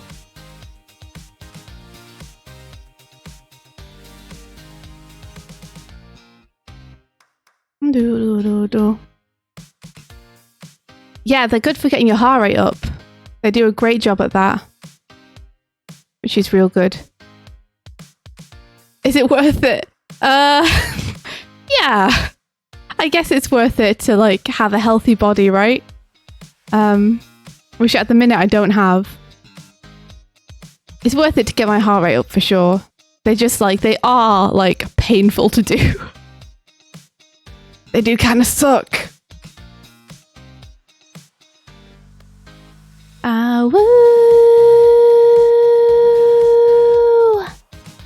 I wanna be with you anywhere. Woo! I'm gonna restart the overlay. Okay.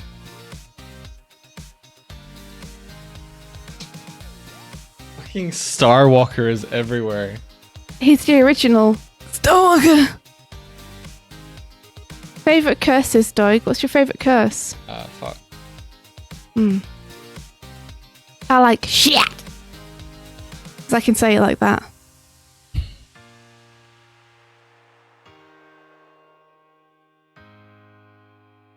Okay, come on.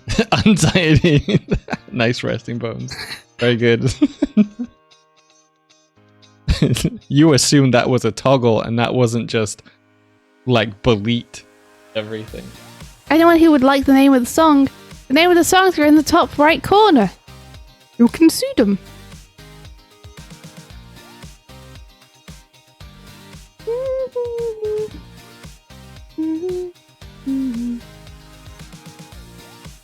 All right.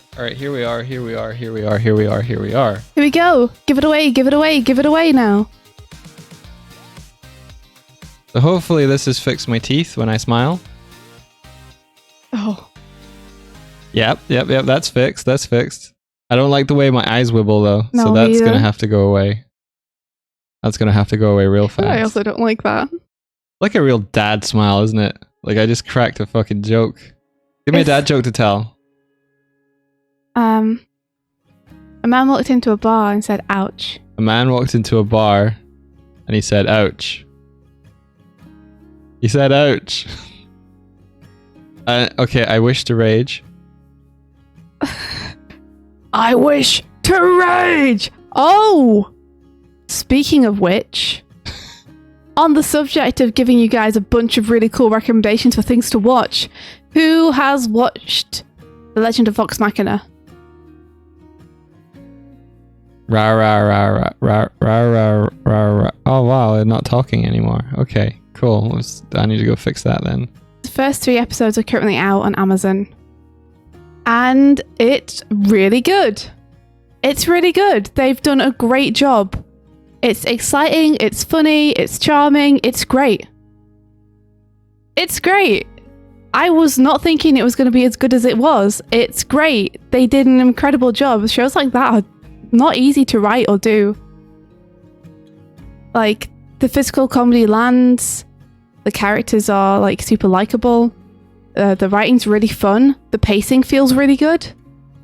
I definitely recommend it. If you don't think you'll ever watch the actual episodes of Critical Role because it's too much of a dedication and you want to see it animated, or if you're already a fan of Critical Role, I'd recommend heartily. That's basically everyone. I recommend for everyone. Unless you're like, I have zero interest in any fantasy adventures. Oh, you okay, Doig? Oh no, your tears are disappearing. They're disappearing. No. That's great. I like that.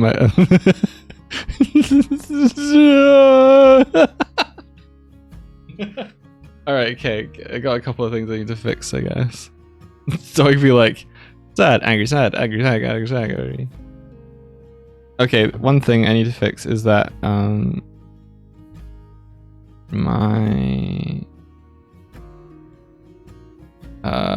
where is it? Doig, there we go. Let's see, so I can't open my mouth when I'm angry, so that's one thing. Let's fix that.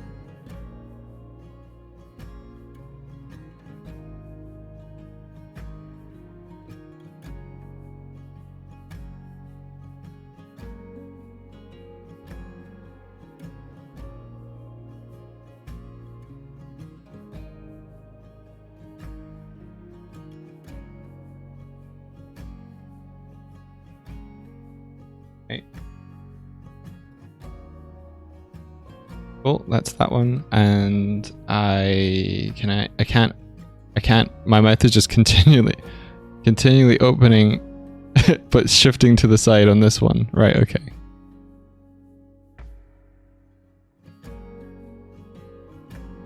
You liked my other angry face more.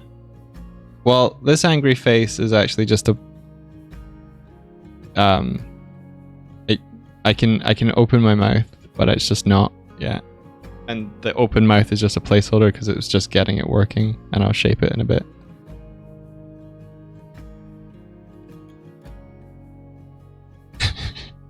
It looks like my tongue is, yeah, it looks like I'm biting down really hard on my tongue.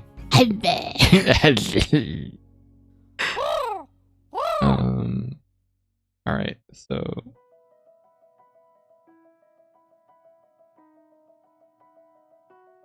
Silent Assassin says, did you hear about the artists that always took things too far? They didn't know where to draw the line. Boo! It's pretty good.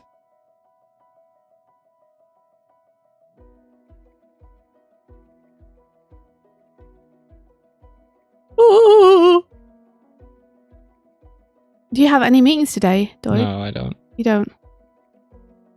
I feel like I have to ask now. It's like, it feels like 3 or 4 times out of 5 you'll have a meeting. Yeah, pretty much. Means I'll start late and end later.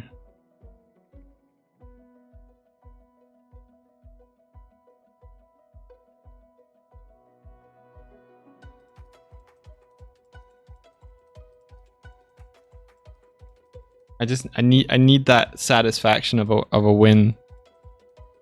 To carry me through the day. I hear you.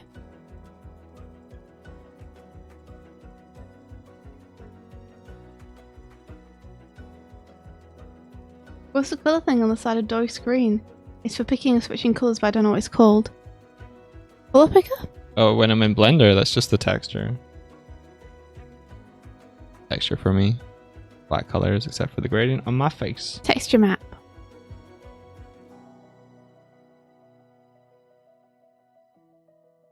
Cool, and then...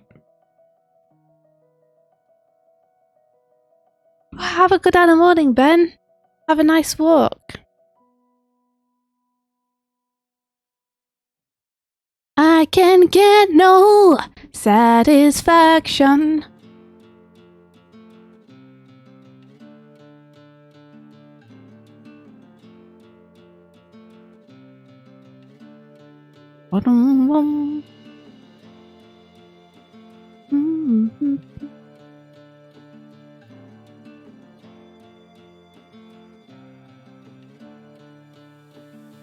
For some reason, it hasn't got the correct mouth shocked. Resting Burn says, have you guys ever made a compilation video for your video game intros? Because those are amazing. Video game intros? You mean like the ones where we do a little song? We haven't. Oh.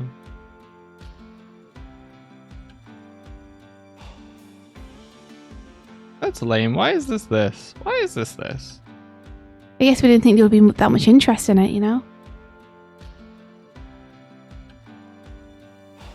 Yeah, the Sonic one did have a little animation, didn't it? Yep.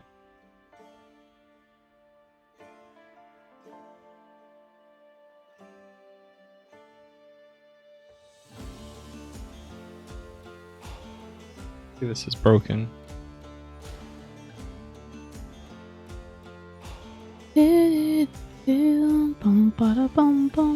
That's a fix for another time. And then... yeah.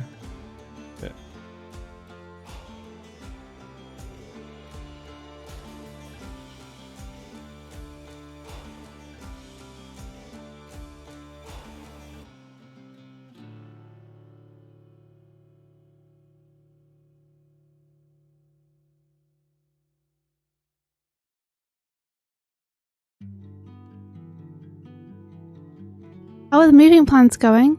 We're still looking. And we're still deciding, to be honest. Like, Doig's work at the minute requires him to be in Ireland. So it's kind of rough and difficult for us to figure that out.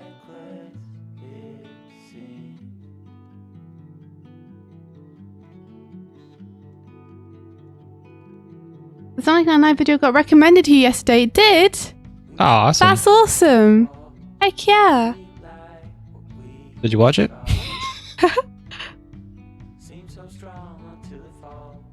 Little Puffling says, oh yeah, you're working where I am. I'm real jealous. I want to get out of Ireland and go home so bad. Oh, that's rough, Little Puffling. I'm really sorry to hear that. Yeah, it's tough. It's like a lot of tax stuff. But it makes it kind of difficult for us to move forward with our plans, you know? Okay, I think maybe I at least got it on the angry one, so let me just restart quickly. Sorry for all the restarts today. One day I'll have it so that... No, it won't. I can't actually make that happen. It's like one day I'll have it so that when I do new changes to the build, I don't have to rebuild it. That's not even feasible. What my brain was just like, went through a bullshit loop there just now. Animation, yeah. Look, India's bored in animation. Yeah. Can I talk a little bit about a comment we got in the YouTube video? Not if it's a negative thing you're gonna say about it. Okay. Someone commented like, "Why aren't you hired yet?" All right, Doig. You're just gonna do it anyway, huh? Oh, it was just, and I was like, oh no, Swifty's totally a professional boarder. Like, thanks. You're Irish and you wish you could get out of Ireland.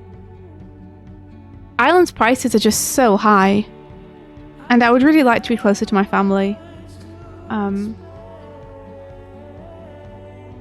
You know, just Especially during scary COVID times. Yeah, it's been... I want to be able to see them. I want to give them squeezes. Squeezes. I had a dream about COVID yesterday. I was at like a birthday party, and at the end of the evening, like a bunch of kind of older relatives were coming up to me, asking me questions, but I was like, oh, you know, I'm this person. I don't know what you're asking about. But they went to hug me, and suddenly my like nose just started like streaming snot. Oh no! And all of them were just like, uh-oh. Like they started to recoil from me. I'm like, no, it's just a runny nose. It's okay. But then I like left immediately. It was like 11, 12 p.m. at night, and I was like, I need to find a COVID test or something. I need to check. And I couldn't find one. And What a I woke scary up. dream. Truly horrifying. Yeah. Like I'd been fine the entire other part of the dream. Suddenly then.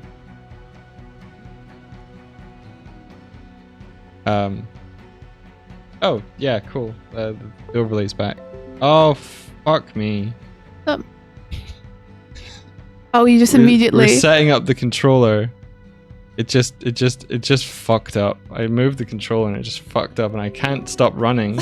Oh, Resting Bones, you like our little songs. That's so nice. Thank you. Maybe we could do a little... I don't know. Maybe. Sorry, Indy, I'm gonna have to restart. Ah. I I don't know why I even bother setting myself up doing my idol anymore. I don't know either. You reset the overlay 4 or 5 times every stream anyway. This was the last time. It's because I went to try the blind shape just now, and I literally need to be able for it to open my mouth. Realizing you're at the test center naked. Yeah, I just joystick drift into another dimension.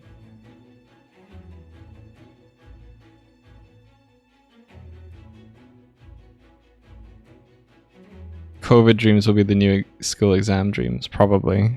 Yeah. Right. The amount of oh no, I'm in a public space without a mask nightmares you've had is not funny. I remember way back at the beginning of the pandemic when we were still getting used to having masks on for the first time.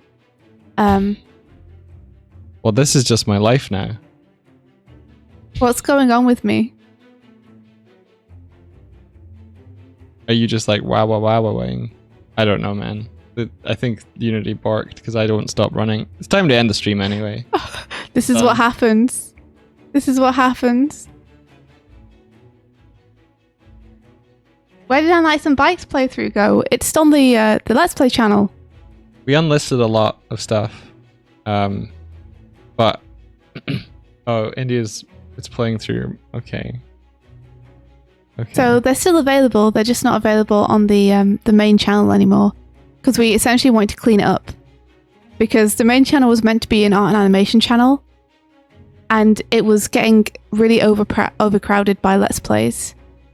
And we wanted, like, every time we uploaded on that channel, for people to be like, oh, it's going to be an animation thing. Or, like, they're going to talk about animation or do a tutorial. Or it's going to be a piece of art or something.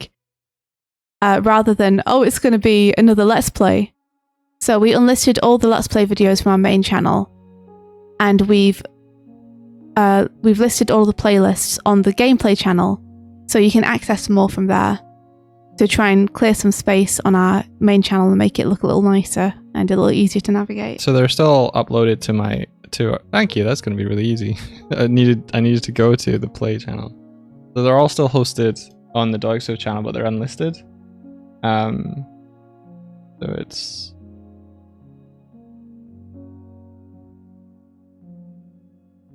Okay, no, you're right. Fuck. It's Nights and Bikes not on there. No, it's not on the front screen. Oh, it's not on the front screen, but it's on the playlist, right? Okay. No, this is fine. This is fine. So if you go to Doig Swift 1, pause this, go to playlist. Oh, Doug is taking care of it now. I actually, because it's going to show playlists of just our light videos and stuff, I'm actually going to put it over here. Bikes. Where are you, Nights and Bikes? I found it.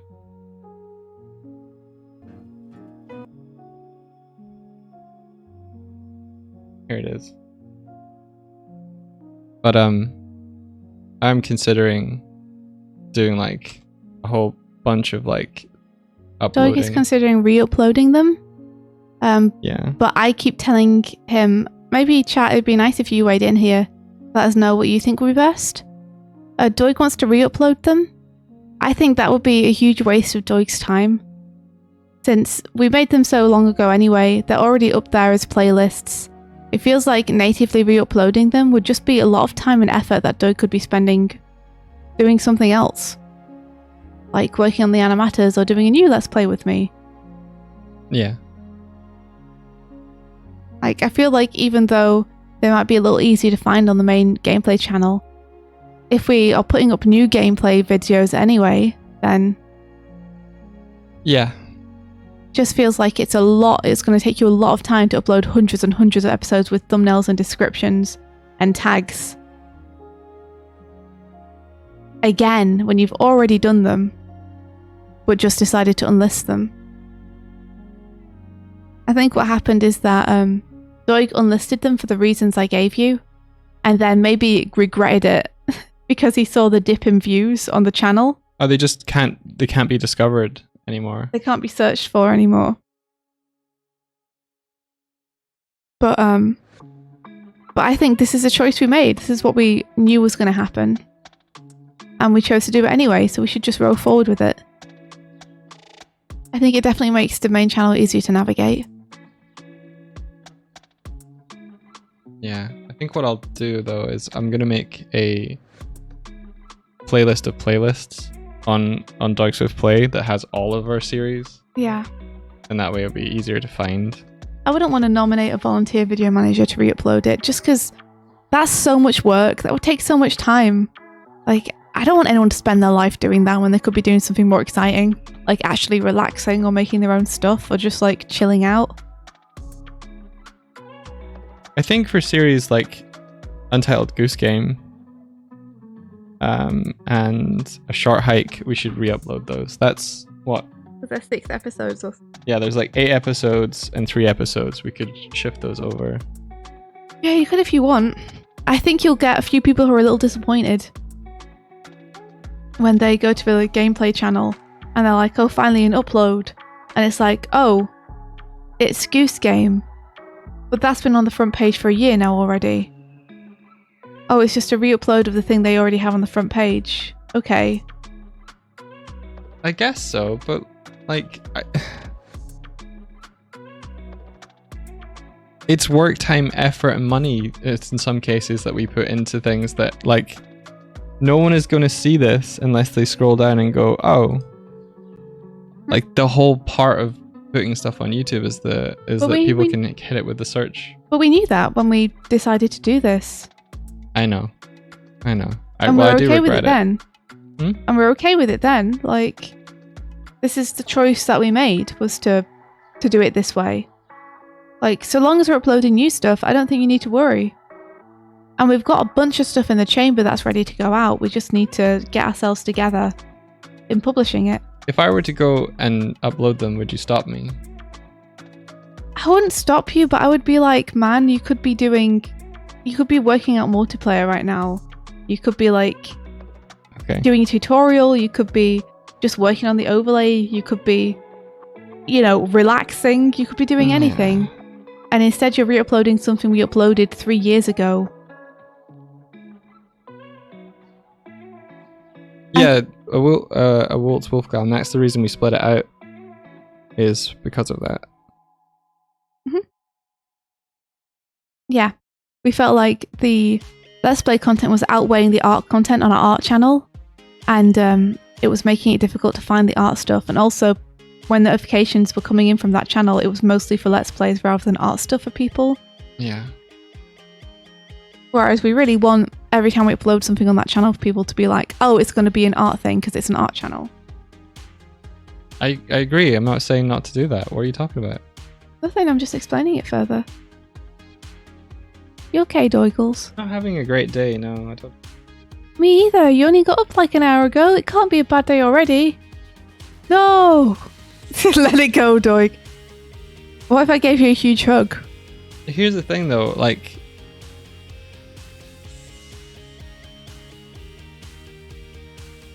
had a great time recording those with you. I had a great time. I had a lot of fun. And I did them because I thought they would be fun. Go back to bed, try again tomorrow. Yeah, this day's a bust. Go back to bed. Listen, I had a wonderful time making those with you. And I wouldn't take that time back for anything. I really enjoyed it. And they never performed super well because we've never been huge YouTubers, and that's fine. I do them because I love doing them with you. Like, I am more excited to get the Deltarune ones done and uploaded, and the Magic Boys one done and uploaded, than I am for you to re-upload old stuff.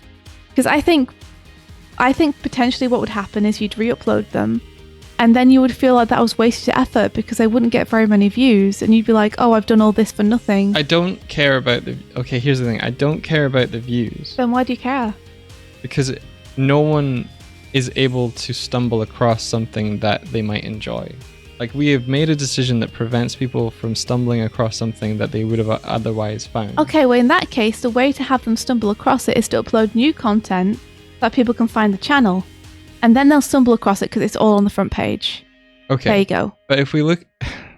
The way that YouTube is built isn't about people stumbling across your front page and scrolling down and searching for themselves. The way that they find it is like YouTube recommending it, or when they search for it coming up, or like up next. And the decision that we made, and the thing that I didn't understand at the time and that I regret, is that we don't get any of those. Well, no, but we wouldn't anyway, because as we've seen with our Brooklyn Nine-Nine is Sonic video, YouTube doesn't start recommending stuff or like showing up in searches until it's already past a certain threshold. Like, fuck the algorithm. I think you just have to let it go, Doig. Like, they were great times that we had together, and they're findable if people find the channel. I think the best thing for us to do is just to upload new stuff, and then hopefully people will find the channel, and then through that they'll find it. I know it's not what YouTube was designed for. What YouTube is designed for is for us to make videos where we're like, we bought 15 Cintiqs and gave them away to people. And that's not the kind of content I want to make. So let's just do it our own way and not worry about the algorithm.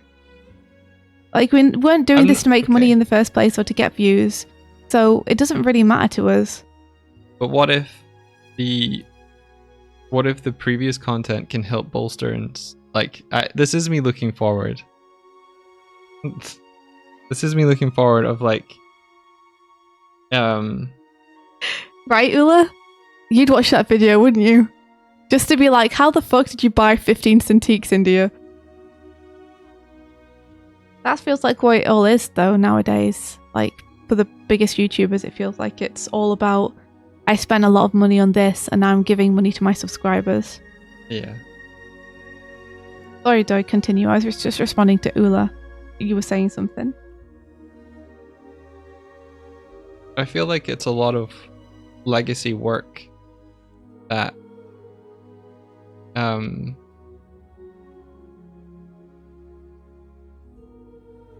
yeah, it was a lot of work, but it was work that I did for fun.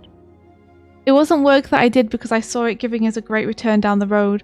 I don't feel the need to put more work in now to try and justify that. Like, that's sunk cost fallacy, my dude, and that's a trap. Okay. Like, with that time, we could be building something new. And better, even. If YouTube just let us, like, shift the ownership over, that would be wonderful. Amazing. Yeah. That would be wonderful. We want all of these videos just on this account, public, done. Yeah. That would be like... They're not hidden gems. They're not, Palbro. They're not hidden gems. They're just a bunch of thumbnails stuck on a page that don't count towards anything. What? Yes, I do, Doig. They have huge sentimental value to me. They count towards a lot. I mean, I never had made them with an end in mind for them other than just enjoying the process.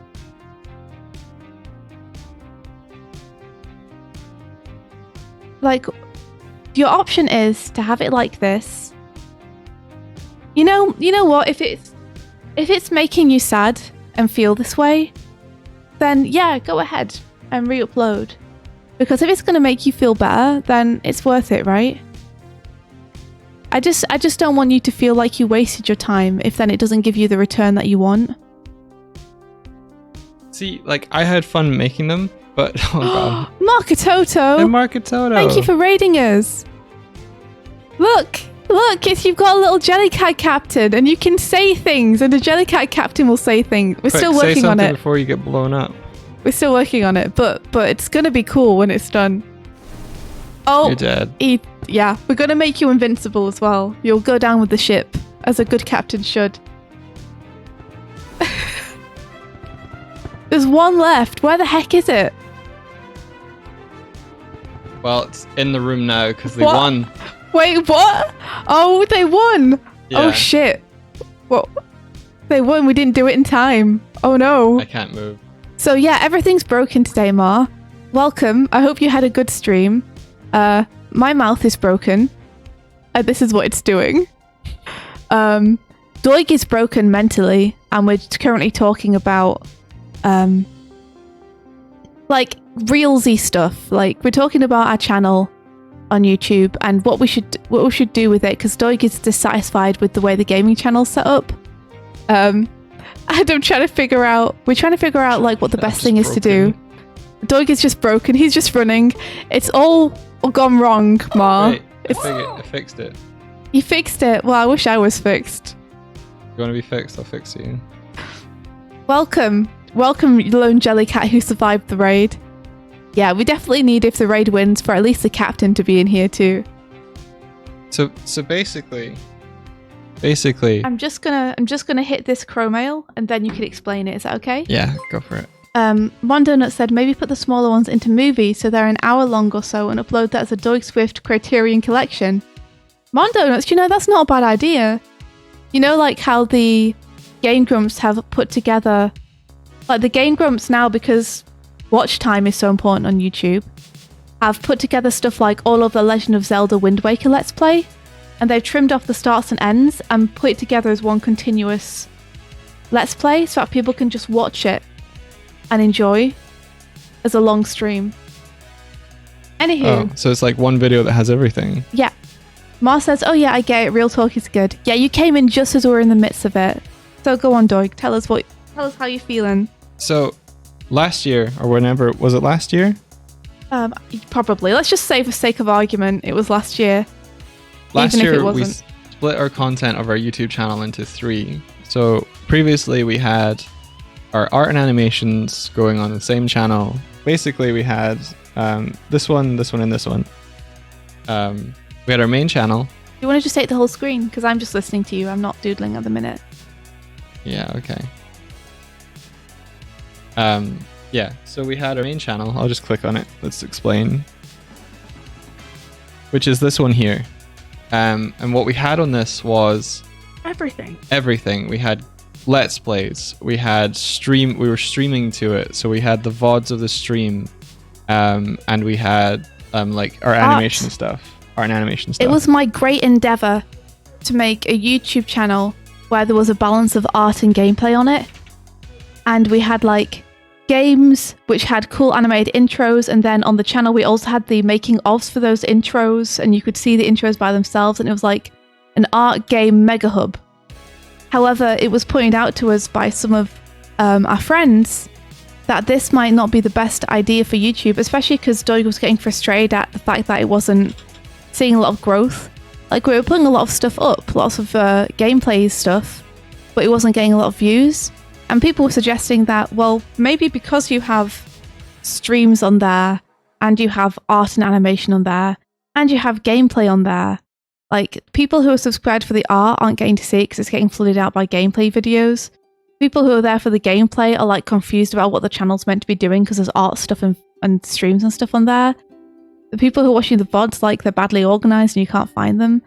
So, yeah, the solution that Doig and pals came up with was, well, let's split into 3 channels. We have the art channel, where we put art and animation. We have the gameplay channel, where we put our game recordings, and we'll have a VODs channel where we put all the uploads from streams that we do. Yep. So you're caught up. So what we effectively did was unlist a whole bunch of the gameplay series that we had, and we put those playlists on the front page of our Doig Swift Play, and we started uploading new gameplay content to this channel. So if you look down the page, there's a whole bunch of previous series like I think Sonic Adventure went on this channel, but Goose Game, Hollow Knight, Pokemon Sword, Night in the Woods, Night in the Woods, Heebie-Jeebies, Short Hike, all of these were on the previous channel, but what it's meant is that all of these are unlisted. Yeah, because the alternative was we could either unlist them and then list them here as playlists on this other channel, or we could unlist or /delete them and re-upload them to this channel. And because we have like over 600, I think, gameplay videos. What we should have done. Wait. Because we have so many, it would have taken us months, like full time, to just upload everything. Looking back, what we should have done was made our main channel into the gameplay channel. What? No. And then, yeah, it would have made more sense functionally. Oh, I see what you mean. You're saying because there were fewer art and animation videos, we could have re-uploaded them. The art and animation videos. Oh, well, we're dumbasses. So this is how it is now. And Doig is upset. I think upset's the right word. Because he feels like years and years of stuff that we've made together is in a place where people can't find it. Because they're unlisted, so they don't appear on our main channel, they are therefore unsearchable. So even though they appear on the gameplay main page, you can't get to them from anywhere else. Yeah, so they start here at Couch Monsters, but this is only the videos that are on this channel. So Doig is considering re-uploading stuff natively to that channel. And I'm of the opinion that I think that it won't see a lot of return if he does that to begin with, and that I'd rather he spend his time doing something new, because it's going to take so much time to upload everything, even just a portion of it. But I think Doig can't shake the feeling that they could be doing something more than they are. Yep. So that's where we're at. That's where we're at when you came in. That's what Sorry we're for talking the about. lengthy explanation. This is the ins and outs of trying to do a YouTube. The long play idea was interesting. I thought that was a great idea. So Doig, if you go to Grumps, I don't know how to find it on Grumps. They upload so much. But let's see if we can find one of them so you can see what this person was suggesting. So they have it in a playlist. Because it would require a re-edit, right? Which would take time. It would take time, yeah. However, it would be one upload, or potentially two, if you wanted to do it as a long play. Yeah, you think they call it the movie. Palbro, that's so helpful, thank you. Try searching movie on their site. Yeah, re-edit, re-render, re-upload. But for like 3 seconds. Which actually would be a short time. Like, it would be faster, I think, to edit. I think it would be faster to edit 100 episodes together than it would be to upload 100 separate episodes and have to do the description and tags for every single one.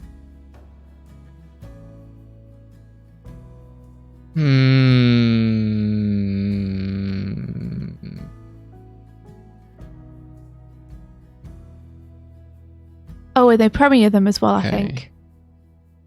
So people can chat alongside.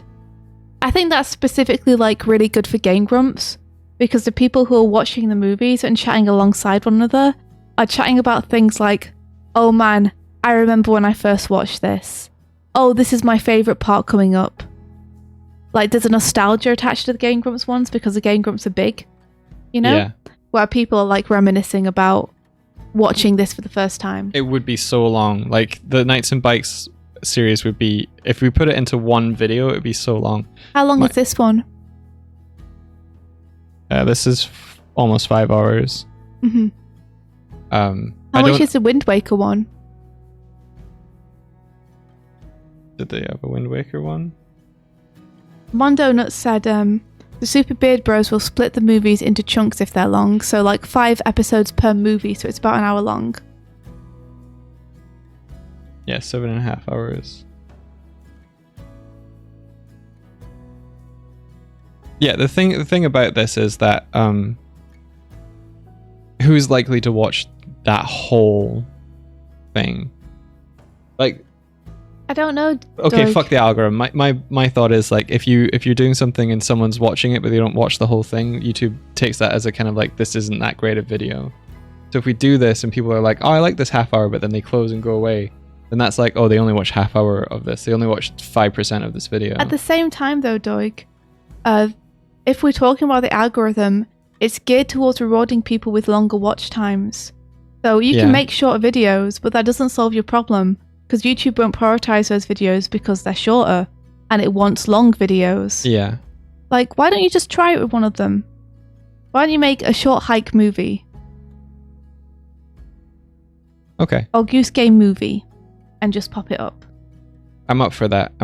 If that's like and then you can shorter see how it does. if that's shorter upload time, shorter editing time, but it gets us the content up. Yeah. Yeah. Ardiad says, Doig, you don't understand. There's people who on a weekly basis watch a Critical Role vodcast. That's 4 hours weekly. We're out there. We exist. I'm with Farsi. But you cannot compare us to Critical Role. No, but I can compare us to other gameplay channels that I watch. And what I like to do is I like to sit down, getting ready to work. I like to pop on the playlist because it's going to continuously play for 5 or 6 hours. Yeah. And I can just let it go in the background. Yeah, but that's... And have voices that I sometimes tune into and giggle along to and sometimes just keep me company. That's a playlist. Yes. So each video there... But I would rather watch a big compilation because it would take away all the pauses between the videos and the adverts. Yeah, okay. I only watch playlists because they're the only thing available.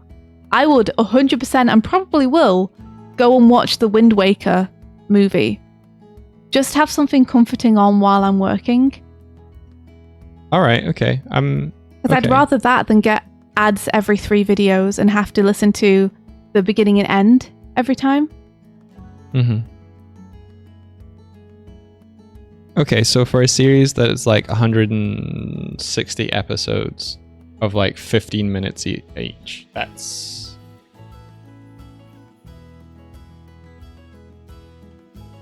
I mean, it might not be what you do, but it's what I do.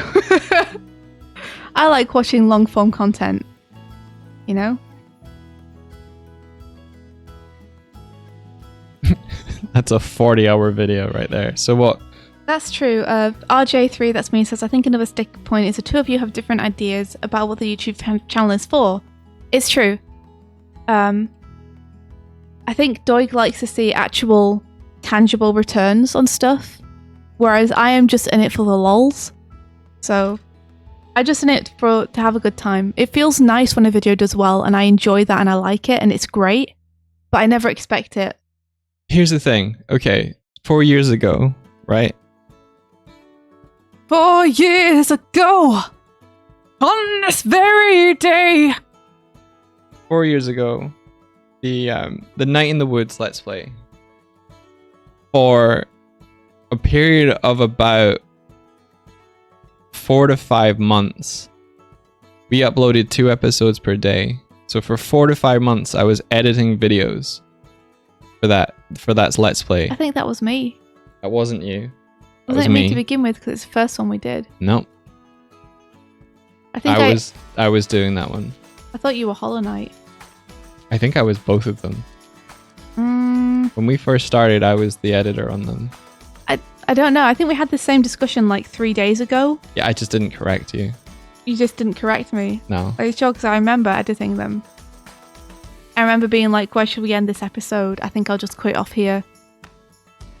And you were like, how are you doing this? And I was like, I'm just cutting it wherever 15 minutes is. That's literally what I'm doing. I think I handed you the baton after a certain amount of time. Because I was like, I can't do this alongside everything else. And you were like, well, maybe I can. And I was like, okay, this is how I've been doing it.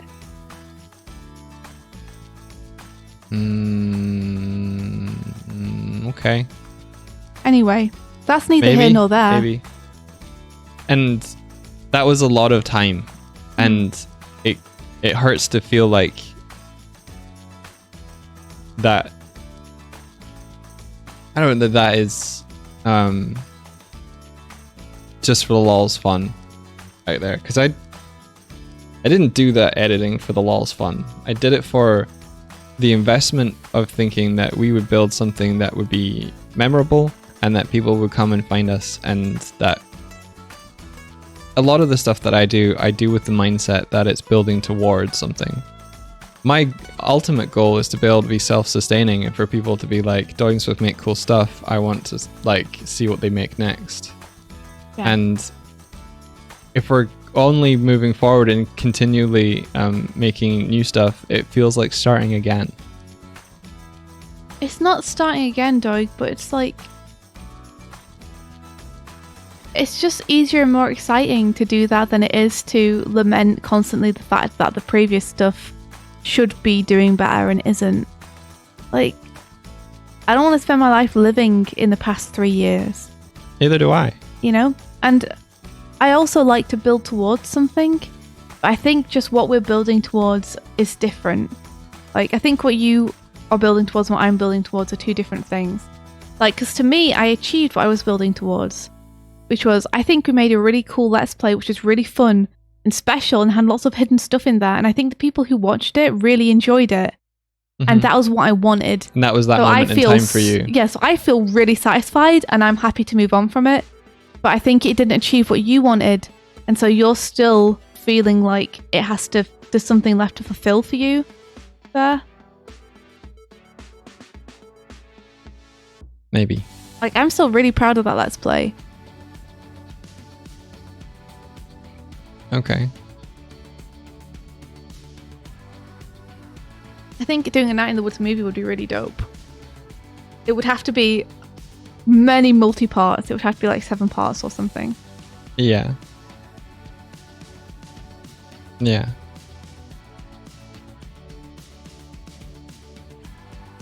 Yeah, RJ3, that's pretty much it. I think you nailed it there.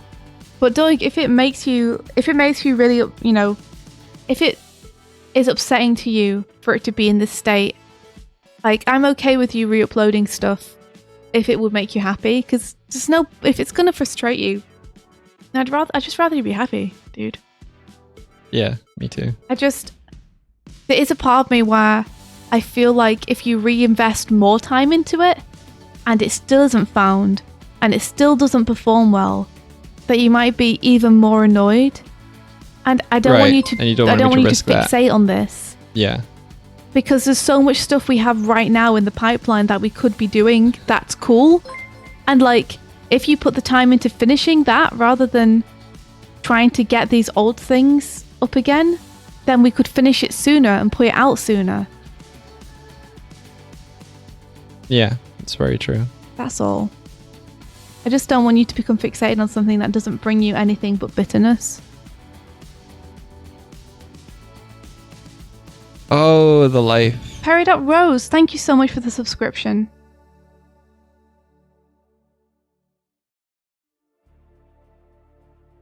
You didn't miss the whole stream. We're actually going a little bit late because we're having a heart-to-heart. I should go. Yeah, I should also go, but I didn't want to put this off because I feel like you have a legit concern and I want to hear it out. And sometimes it's nice to get real a little bit. Yeah, it just feels like a scratch in my brain. Mm-hmm. So that it's like, Oh, Labrea, we appreciate all the help we get. Like, and especially our mods have really gone above and beyond to help us out doing stuff for like with no expectation of any like repayment. But I do feel bad about that, and I would very much want to pay anyone who helped us. Is it too late to convert the main channel to the game channel and re-upload the art animation videos? Yes, it is now. There's too many videos now that are on our main channel that, yeah, it's too late. I think Doig specifically is thinking about like if we were to take off and re-upload stuff like Taz Animated and the recent Sonic thing, which has just started performing well. And the Rise of TMNT, A and B and things like that. We'd essentially be starting over from scratch with those videos. And the art and animation videos are our best performing. It got quiet all of a sudden? Can you guys not hear us? Sorry. Can you guys hear us? Maybe it's your headphones, dude. Maybe it's my headphones. They're headphones. Oh. You perceive. Amazing. Good. Aw, Doodle Curl says, I have no advice or suggestions for a situation, but I want you guys to know you're doing a great job with creating community and overall good vibes. Thanks, Doodle Curls. That does mean a lot. Woot said, I know how that feels. My channel had over 1 million views when it was pulled down. The social media can push you to feel bad if the numbers won't go up. Hope you make the decision that's healthy and rewarding for you.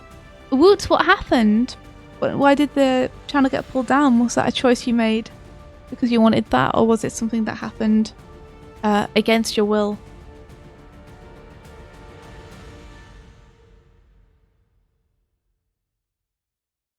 I like that you titled the last episode in the Pokemon Sword thing of just the end. We were done playing. Yeah. Yeah.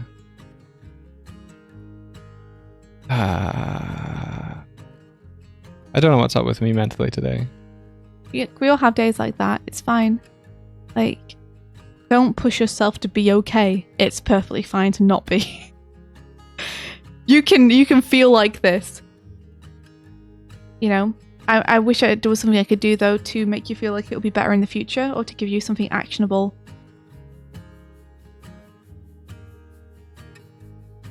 Wolfgang says, I got removed, but that's a story for another day. That sucks, Wolfgang. I'm really sorry to hear that.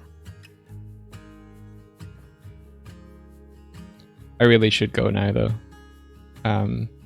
Okay. I'll think on this. I think part of all of this is that there's other things that I need to do. So this thing is like this small trivial, like, oh, what if this is like pushing its way ahead of the actually more important things that are actually stressing me out.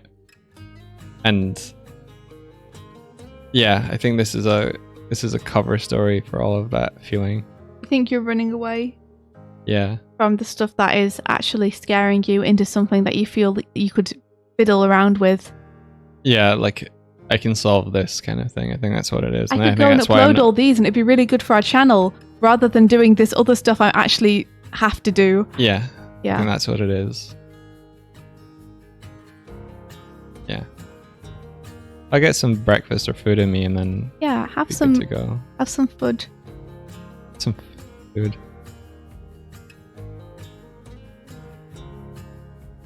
Could it also be that you're more worried that your current projects could go the route of past projects? Maybe.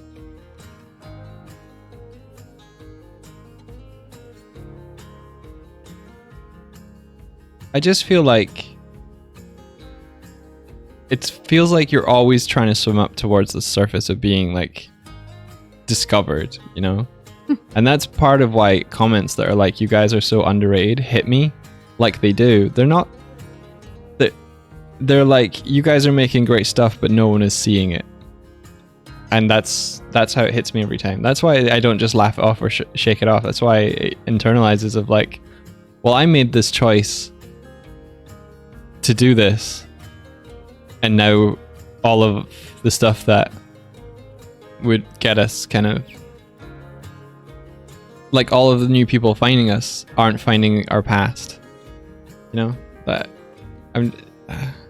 that's what it is. Yeah. I'm uniquely unqualified to be able to talk you through this. Yeah. Because we come from such different angles on this stuff that I just can't, like, I don't understand. You don't register the same way. How you feel about it. And you're like, we did it and it's up there and people can find it if they want to. I'm like, yes, next thing. Yeah. And it's just, I just can't put myself in that place mentally. I don't understand. I wish I did, because I want to be able to help you and be a better person to talk to about it. I'm probably a pretty rubbish person to talk to about it. I'm doing my best though. Like, we're just built different. And that's sometimes a huge strength and sometimes really frustrating for one or both of us. I'm not looking for overnight success. I'm not looking for that. feels like you kind of are. It feels It's like you not. keep. To me, from the outside, it can feel like you're just like, if I just did this, then we'd get discovered. And it feels like you go through that in like 4 or 5 different stages, and then you get increasingly frustrated when each one doesn't work out.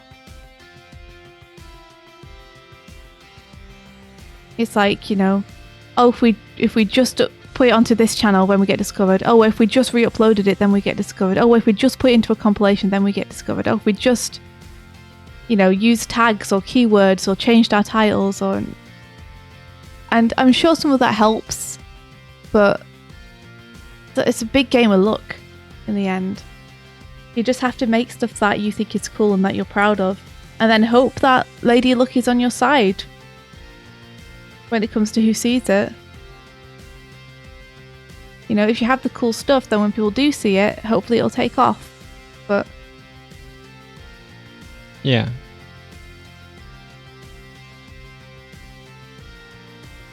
I guess that's why I just feel like we should just be happy making... If we think it's cool and we're proud of it,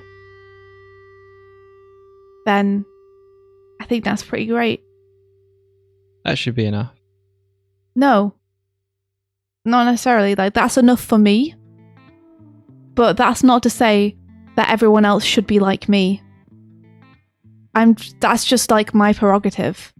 But it's different for other people. Like, you should feel how you feel about it. I'm a tinkerer. I like looking at something, looking at a machine, figuring out how it works. I think you're very much like, I'll just throw it in the input and whatever comes out is whatever. But I'm like looking at the input and looking at the output going, that didn't have that, what, how did, yeah. I'm just, as everyone's saying, fuck the algorithm, stop trying to understand how that works. But my brain is catered towards dismantling and reassembling things. Mm-hmm. And I can't compute the fact that our stuff just... I feel like we put... It feels like we put so much effort into the things we do. Mm-hmm. It's a source of pride for me in itself. Yeah, for me, the act of throwing the spaghetti and the mess it makes on the wall is the fun part.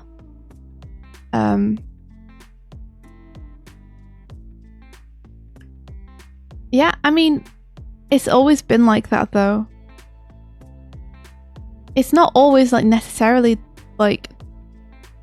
There's a lot of great artists out there who like don't have very many people seeing their art, or don't have very many like whatevers on whatever platform they're on. But I guess whether you're okay with that.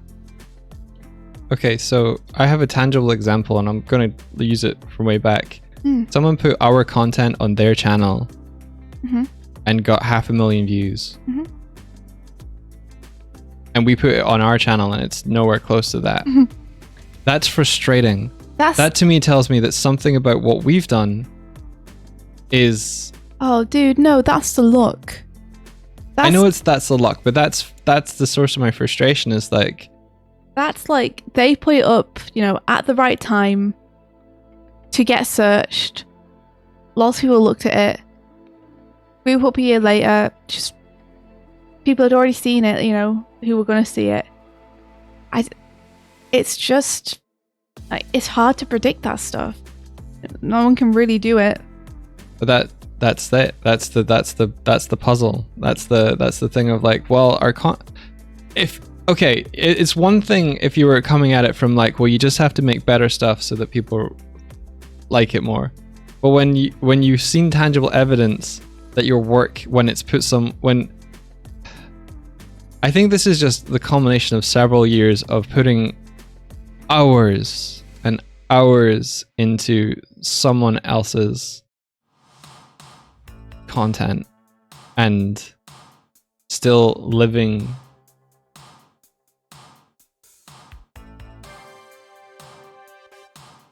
I don't know. It's like all of the really strong foundations that I feel like we built for a thing that's like, who are those two people who make stuff together?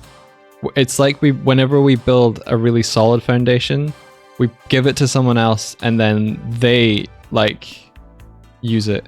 And then our own one is just this sort of shifting sand. Now the last year has been different with the stuff that I've been doing, building for ourselves. That feels like a more solid thing.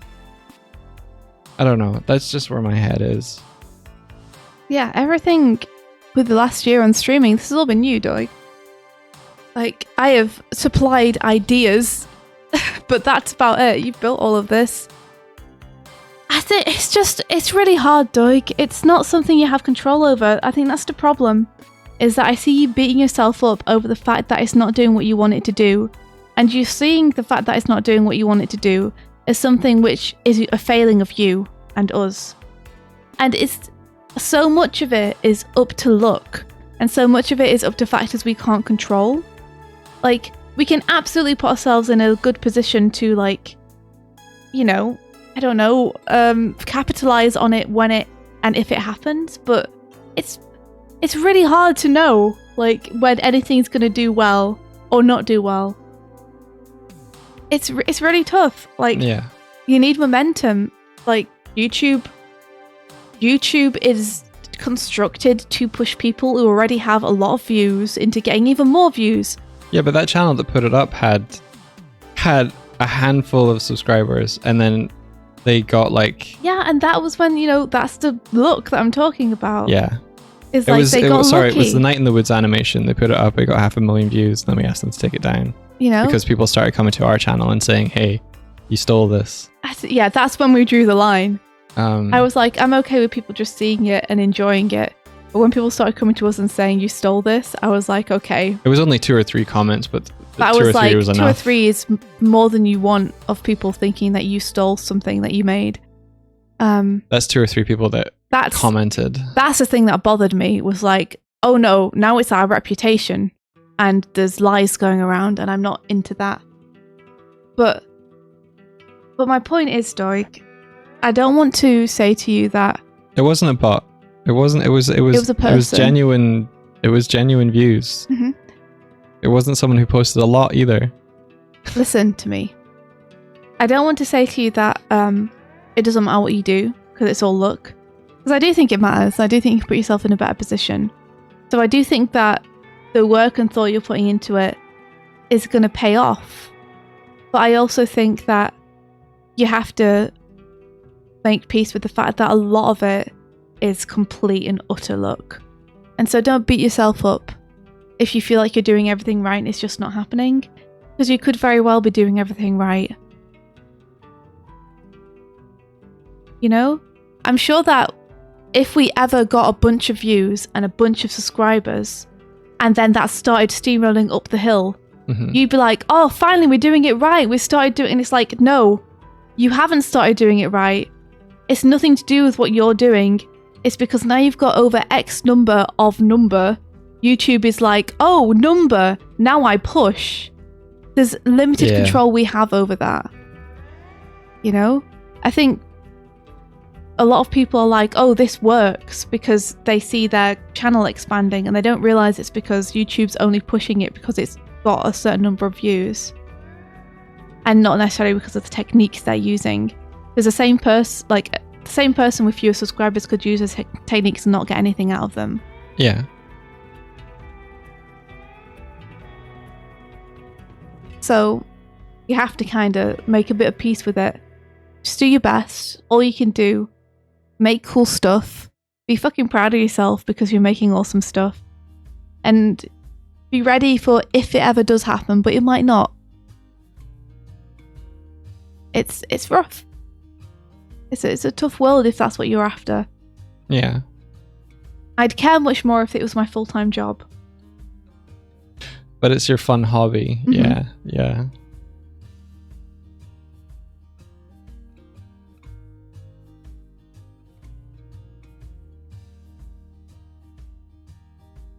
There ain't no justice. We're Twitch partners. We made it to Twitch partner. We're Twitch partners. The Sonic storyboard that you did is taking off. Like I should be super stoked. I think I'm just stressed about other stuff. Hey, you. It's okay to not be super stoked. Just because good things happen in your life, it doesn't mean that, you can no longer feel sad about the things that bother you. No, I get you. I gave you a cake. Why are you still depressed? You've got a cake. I think these are legit concerns. And I'm happy that you feel like you can talk to us about them. I wish I had some kind of good advice to give you. I'm shit at YouTube.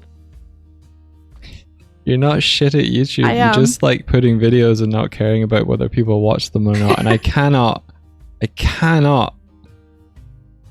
understand that. Oh.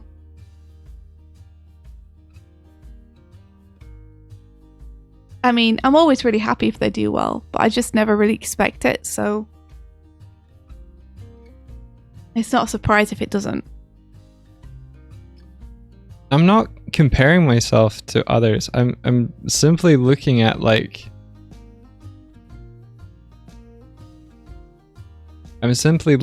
fact that I feel like we make good stuff and I wish people saw it. And not like it's not about the actual I don't know. It's not about the numbers. It's about the feeling that we have a whole bunch of stuff but we hid it in a basement.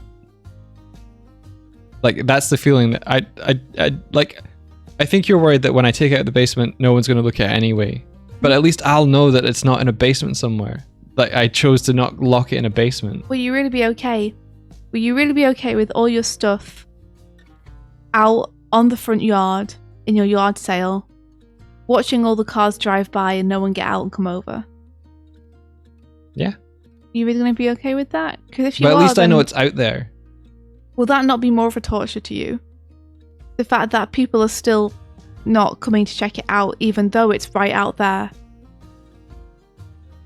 Yeah, I don't know. I don't know. Like, if not, then that's awesome. Because then there's no downside to you doing it.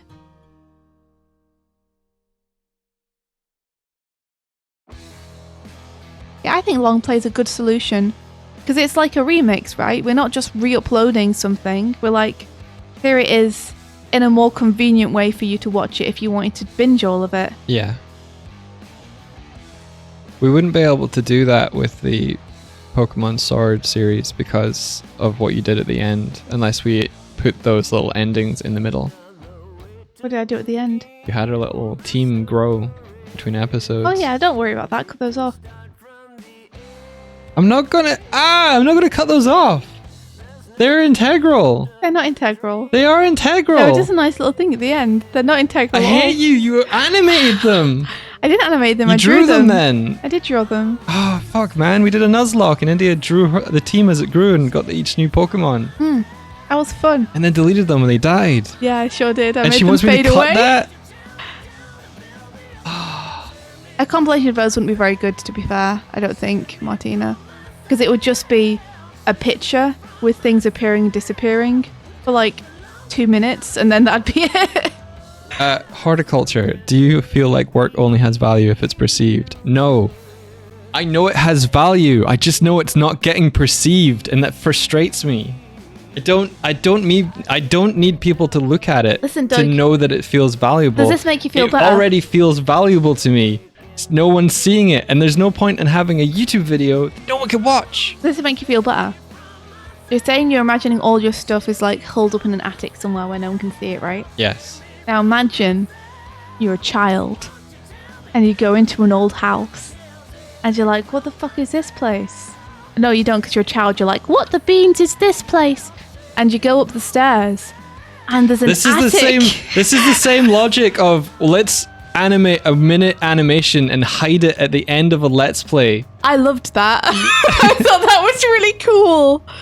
Then Doig made me upload it as its own thing.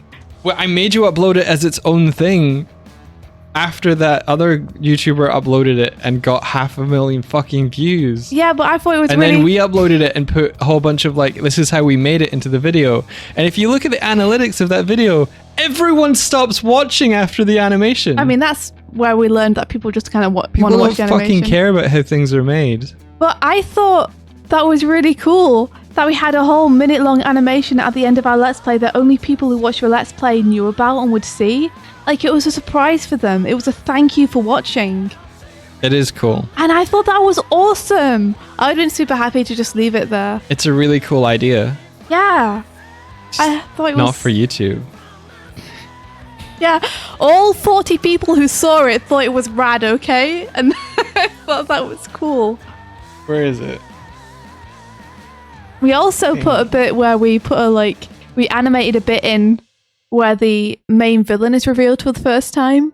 We animated over the top of it, and no one saw it because they were all too busy listening rather than watching. Oh, yeah. But yeah. We had to put that together before we were going to went to a hotel for a weekend or something. I thought it was sweet. I enjoyed doing stuff Then like that. we sat in the little hotel with the little Wi-Fi in there. We're just like watching the comments, seeing if anybody noticed. Listen. I'll notice, Okay. I think. This is the problem. I love attics. I love mysteries. I love games that you play outside of a game. I love meta. I love hiding things. I think that's fun. I like scavenger hunts. The problem is you've partnered up with someone whose ideal YouTube video is one where there's a secret thing hidden in that only 2 people will see. But those 2 people will be like, that's what I am excited about. I'm excited about those 2 people being like, holy shit. The thing is I was on board to putting the animation at the end. I did it. Mm-hmm. That our finale episode has more views than any other episode of Night in the Woods because it got linked to by the developer and went, look at this cool animation. So it didn't get hidden. Like Mark said, yeah, but Swift Just attics no one don't watched contain it. mysteries and fun. They contain squirrels and mouse turds. What's that? Mac Mug is calling me out my attic. Oh, right. Okay. Yeah. Javi Art says, look, you guys make great stuff, and you should be proud that you've got at least an audience cheering you on. But you can't constantly worry about something that's completely out of your control. Worrying about viewers on YouTube is the exact same as worrying about viewer count on Twitch. It's not. Keep looking back at it and you'll be miserable. You gotta make what you enjoy making and focus on the people who actually care to see it. Just have fun with it. Don't worry about the numbers so much. It's. I really can't stress this enough. It's not about the numbers. It's not about. I don't watch. Okay, I do fucking watch my numbers go up and go, woo, something's working. You can't. The part that I care about is feeling that feeling of like something's working. Listen. The way that you know it's working is because of the numbers. You do care about the numbers. Okay, I care about the numbers. And it's okay to care about the numbers. It's fine to care about the numbers. I just think you might be fixating on them too much. Don't let them make you miserable. Because at the end of the day, who fucking cares? Fuck it. I don't change the content I want to make based on the numbers, though. The numbers only matter to me that I know the machine is working. Mm-hmm. It's like if someone's fixing up a car, the numbers are the engine purring. That's it. It's the sign of the engine purring. And I'm like, okay, cool, I'm doing a good job. Well, then you just have to make your peace with the fact that we have a bicycle. You don't have a bicycle. I just enjoy riding the fucking bike in the river and it's sinking and people are taking shits on it. Well, then we'll walk. All right. What we did was the equivalent of taking our nice bicycle and throwing it in the river. I'll delete the whole YouTube. Don't make me do it. That's not what we did. We did a really cool thing that a few people really appreciated, Doig. We didn't do the same thing as throw it in the river and shit on it. We made an awesome thing that we were proud of. And we made it special for people. We threw it in the river. No, we didn't. We did all that. And then we were like... Your issue is that you see this stuff as a means to an end. You want to get something back from them. Rather than seeing them as something in themselves that you enjoy making. You have to enjoy the process, my dude. This is a 12 views on Saturday. Why the hell? That's because we talked about the channel. But look. Look at this. Look. Okay. Last 365 days. The last year, this video has had 157 views. Yeah. That's it. Who cares? Who cares? So what? Let's make a new one. To be clear, I haven't looked at the analytics for this video ever. This is the first time. I just want to show perceptively, like, that the highest spike on there is 12 views in one day. You know what I want to bring up? I want to bring up the really nice comment we had like 2 weeks ago. What was that? From someone who said, I've been watching your Let's Plays and I really love them. I hope you make more. Yeah. I want to bring up someone in chat the other day on Twitch who said, your short hike Let's Play is my favorite on YouTube. That's what we do it for, Doig. You can give me 150,000 people. It won't make me as happy as hearing one person say, that's my favorite Let's Play on YouTube. That makes me actually emotional. Yeah, it sounds like Doig has attached the memory of it as well, and then by hiding the video, you're also removing the memory metaphorically. That's what it sounds like to me. Well, we're not, Doig. We did that together. It was fun. Yeah, but it's like, oh, cool, here's a family album, but sorry, we've scrawled over the faces of everyone. We haven't, though. All we've done is put it on a shelf in the back room. We used to know it's there. Just because other people aren't coming and seeing it open on the coffee table. It's like, here's our family tree, but it's on fire. It's not. Why'd you keep saying, like, that's what it we're feels destroying like. it? That's what it feels like. We're not destroying it, Doig. It's just, like, not readily apparent. And we knew that when we made this decision. It's like holding a dinner party, except most of the guests are under the table. Listen, we made this decision because we thought it was the right thing to do. Well, it wasn't the right thing. You thought you were pushing for this. It was your idea. I thought it would work out better. What? How? What did you think was going to happen? I don't know. What did you think was going to happen? I think I didn't know about the whole unlisting doesn't get seen in searches, but I must have known that. I think I just thought that it would help the main channel grow. Which it did. The main channel has flourished since, but the Let's Plays are. You know why I think that is? Because we haven't been uploading regularly to the Let's Play channel. So we could have been uploading the old content regularly to the Let's Play channel for the last 8 months. It could have been that would have been a lot of time. That would have been a lot of time. We've been instead recording new Let's Plays for it, Doig. Yeah, that's true. That are almost ready to release if we just put a little bit more work into them. What do you want, Doig? I just want all of the gameplay the episodes that we have. I want them public on maybe this is just YouTube. Hey, YouTube. YouTube's not going to listen to us unless we have like 5 million subscribers. Then maybe. Yeah, no. When we get 30 million subscribers, YouTube might then actually want to move our videos for us. Be nice. But until then, I think we're on our own, bud. Doig is hungry. Please give subs.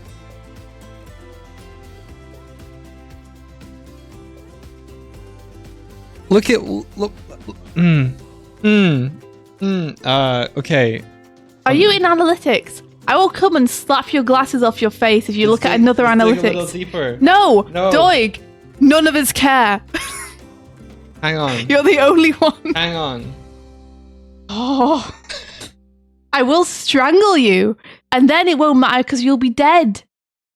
So here is our social blade thing. Do you see this spike here? This is a downward spike. Yeah, I see this downward spike here. This is when we lost 130,000 views from our channel when we unlisted everything. I thought you didn't care about views. I'm just showing the impact of of all the content we removed. You know what that was? That wasn't us losing 1,000 and whatever views. That was us making the decision to move the content to another channel, which we both decided we wanted to do. Was last year. And decided to do it. That was an active decision we made. Regret this. Holy shit, are we 852nd in the country of Ireland? Fuck yeah. There are 853 people in.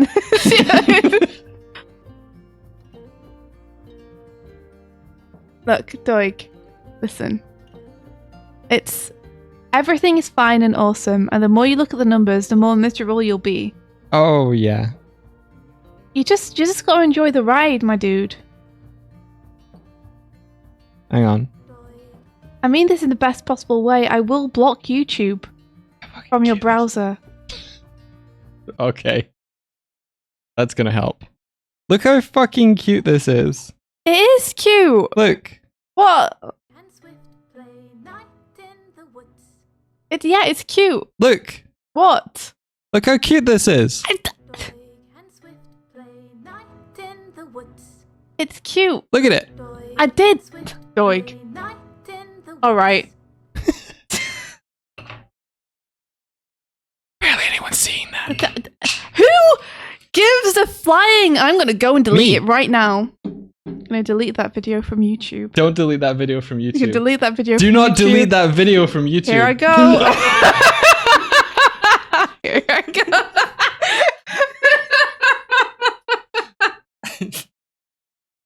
Who cares? You pushed me too far. No. Oh. Get away. No. No. Get off. Get off me. Let me go. Don't delete it. Okay, I won't.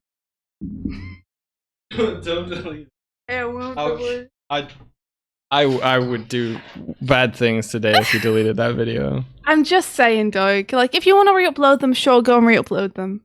If it makes you happy, do that. Just don't expect too much from it, okay? Okay. I don't expect anything from it.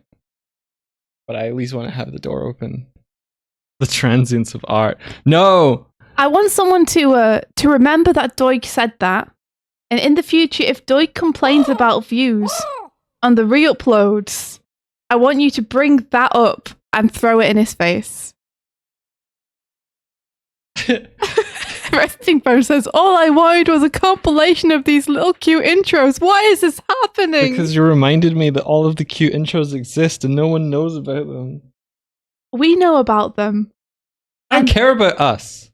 You and me. We know about it. I don't care. I care. I don't care about I care about Chat me. will remember that. Alright, Doig, you're gonna go into timeout. It's time for you to get to work. Look. Hollow Knight. Doig and Swift play Hollow Knight. I animated that little Hollow Knight. I did that. Yeah. No one sees it. Doig. For someone who doesn't care about views, you're awfully hung up on whether someone's seen it or not. I care about views. I know. I care about views a I know lot. you do. I know you care about views. I know you care about the numbers. I think your problem is that you maybe care too much. I don't make stuff to get views. Right. But when I put stuff out there, I care about the views it's getting. Does that make sense? No. Like, views don't motivate me. Like, if you were like, go and make that video, I'd be like, I don't really want to make that. But once it's out there, then I care about Okay, like, so what it's about doing. if you made a video that was really cool? Would you just not upload it? No. Because it sounds to me like what you're pointing out isn't that you don't make stuff for the views, but that you don't make stuff for the pleasure of making it. Because once you've made something cool, why would you not put it up for the views? And of course then you care about the views, but you wouldn't just make something. You need to refine the joy, my friend. I just make stuff all the time anyway. I don't put it anywhere. Like what? I've been doing figure drawings. Mm-hmm. I would put them on social media. I just share with friends. That's good. I'm happy that you do that. Could you approach YouTube more like that, do you think? No. It's because YouTube is all about getting the thing out there. Yeah, I mean it is, but also you could just see it as like making fun stuff and practicing. I know that YouTube's an inherently different platform. I know it's built around views, but it's making you miserable fixating on something that you can't fix. I wouldn't upload something that I hate making. I just wouldn't. Hmm? It says, "What if you made something you hated but ended up doing but it ended up doing numbers?" I wouldn't make something we hated. Yeah. That's one of the things. That's the thing that we don't do is we don't chase trends. Yeah, we don't do stuff that we're not passionate about, because if it did do numbers, then people would want more of it, and people would subscribe to us for that, and we wouldn't want to do that. That's a lot of the comments on the Sonic thing right now. It's like, when's part 2? I want more of this. I'd love to do a part 2, but I'm gonna do it when I've got time. Yeah, she's on other stuff. Yeah. But yeah. Doig. I know that you're amping it up for the fun of it. But I do hope that you can get to a place where you don't look at the past library of stuff that we've made and feel sad about it.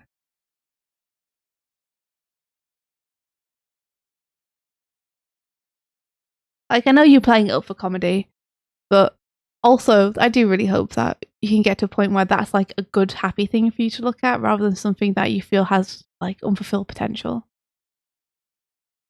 Yeah. I'm going to start by uploading like the Goose Game as one video. Things like that. Labrea says, Doig, if you hadn't made this Twitch and this overlay, I wouldn't have been in the raid to hear this day. So I wouldn't have been in the raid to hear that day. Now I'm buying your book and watching your videos. Your achievements are huge, even if the mega blob of Google and YouTube don't reward you how you'd like. I do want to say, like, to everyone in chat, thank you guys so much for supporting us, truly from the bottom of our hearts. It does mean a huge amount. It really does. That anyone wants to see what we make, that anyone is like wanting to buy my book or support us at all, is like a really wonderful thing that I'm still kind of a little bit in shock over, but very, very thankful for. You guys are amazing. Hey, look, here's a comment from Habbo. And if we can... You would have deleted that.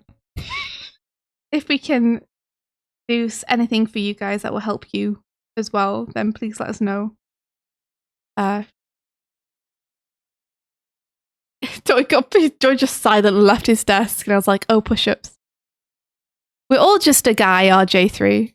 We're all just scoobers, all of us.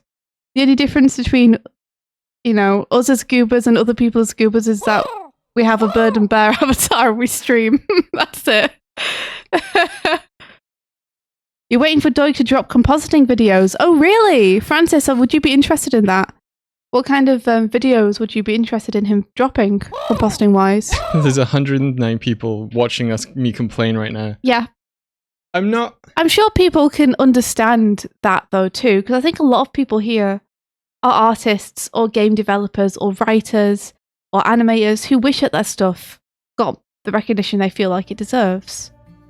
So I think, you know, even though a lot of people here want you to be happier by focusing on the numbers less, I think a lot of people can also empathize with that feeling to some degree.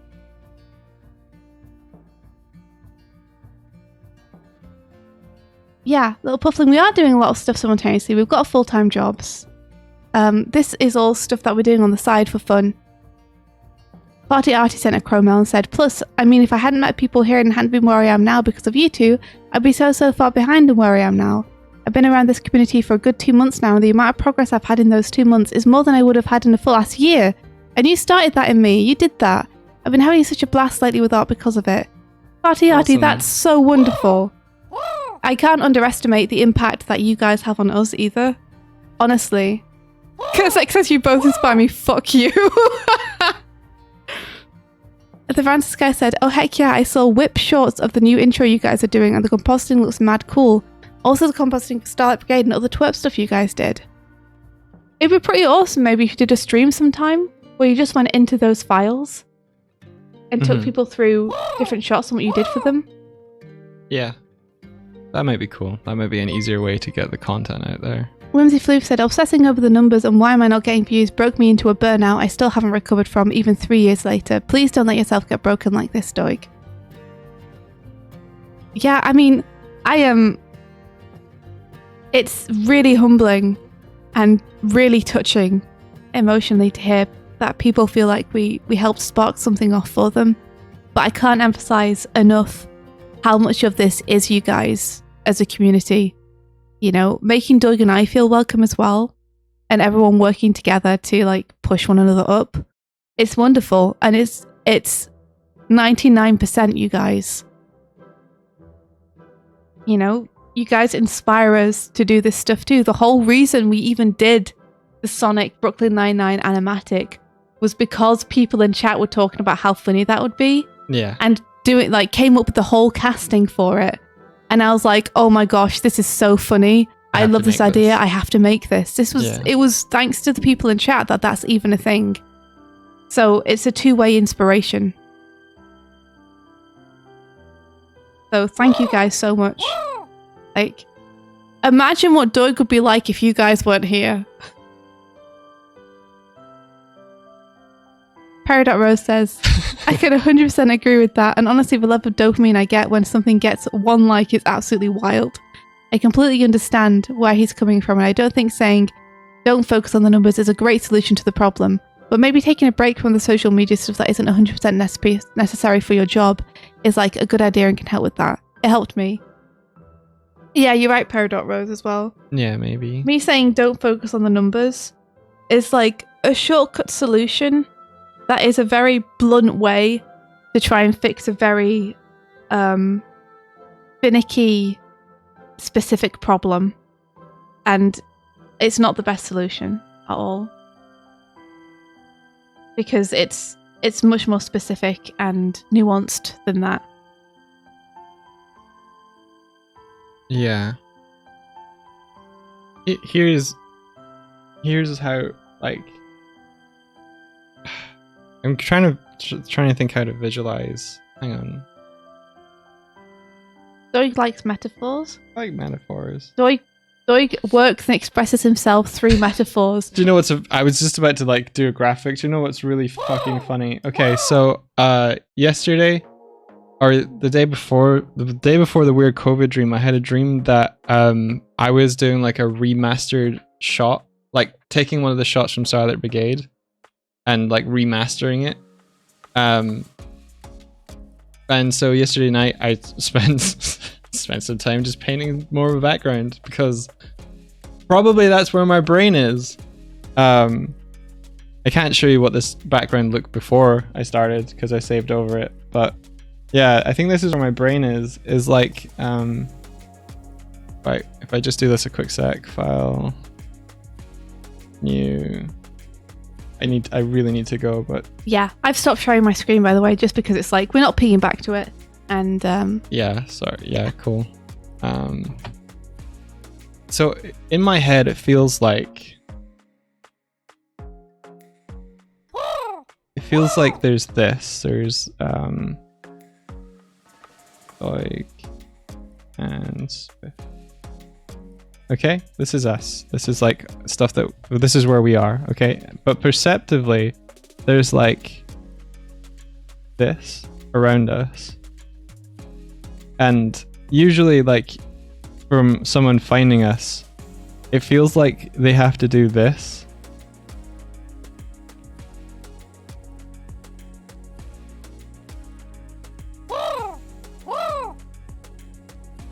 So this is like in the way, and that in order for them to like find us, they have to do this.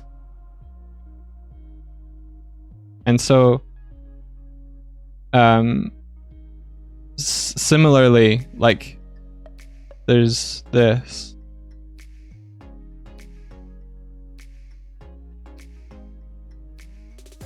or there's like trying to think of like this gameplay stuff. Might be an even extra level of, or even just like it's just here, like and this doesn't come back to us. This is kind of how it's feeling, and like people can like see this and they're like, that's cool, but it I'm very lost with this, Doig. You might have to explain this is it a how little my bit brain clearer is to me. like. Okay, so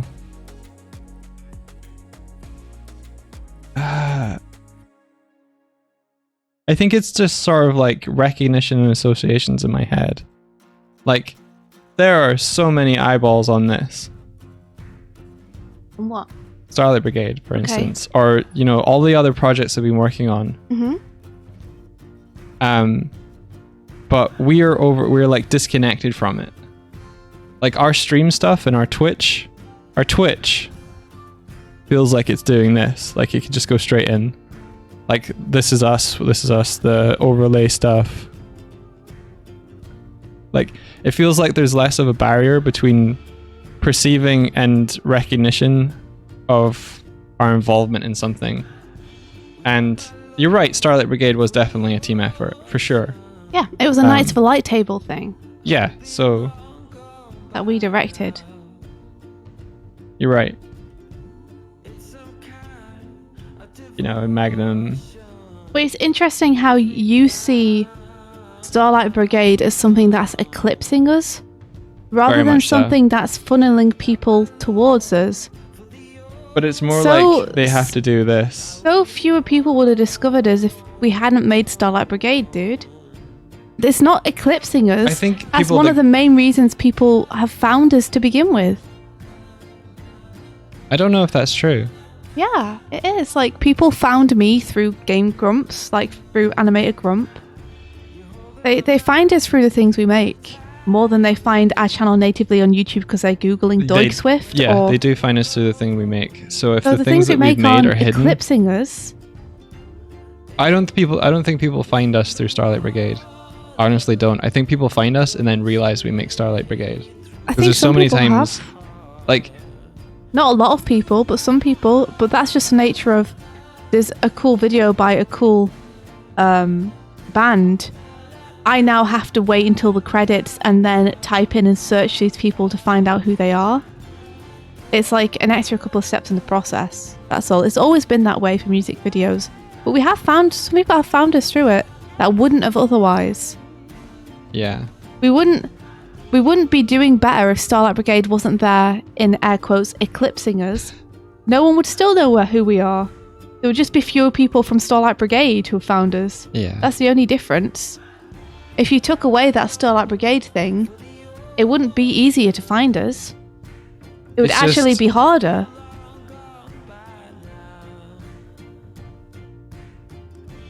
Hinkapink says, I solely found you through Starlight Brigade. I googled every single name from the credits. Hinkapink, you're a treasure. Just imagine spending 3 years of your life and then you come back to like mentally you're coming back to your own stuff. I think that's why I've so enjoyed the overlay, is that I'm able to build and share.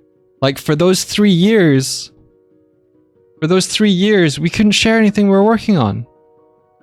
So every day it was just like, oh, we're working on something that's really cool. Mm-hmm. And then it comes out and then it's like, oh, cool. It's a cool NSP video.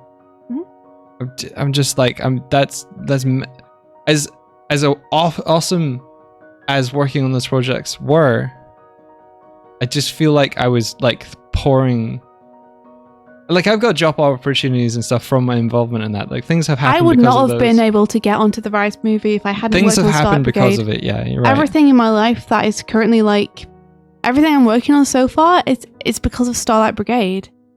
Like, again, I just want to emphasize, if you removed Starlight Brigade from that diagram, we would be less findable. Enkun, watch Starlight Brigade. Oh my gosh. Enkun, you have to watch it. Enkun, go and watch it right now. If you removed Starlight Brigade from that diagram, we would have been found by less people. We would still be just as difficult to find. There would just be fewer signs pointing towards us. What you're seeing as things eclipsing us are the things that people find us through. I don't think they're eclipsing us. I think they are like, you have to do this. That's the point. It's not that this is eclipsing us. There's not like a big shining light and no one can find us because of it. Not that diagram. Okay, my bad. I misinterpreted it. Yeah, like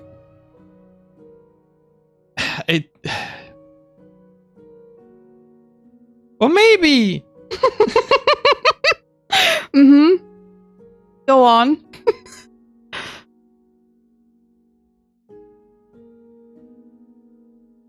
I don't know, man. Starlight Brigade doing well is one of the coolest things that ever happened in my life.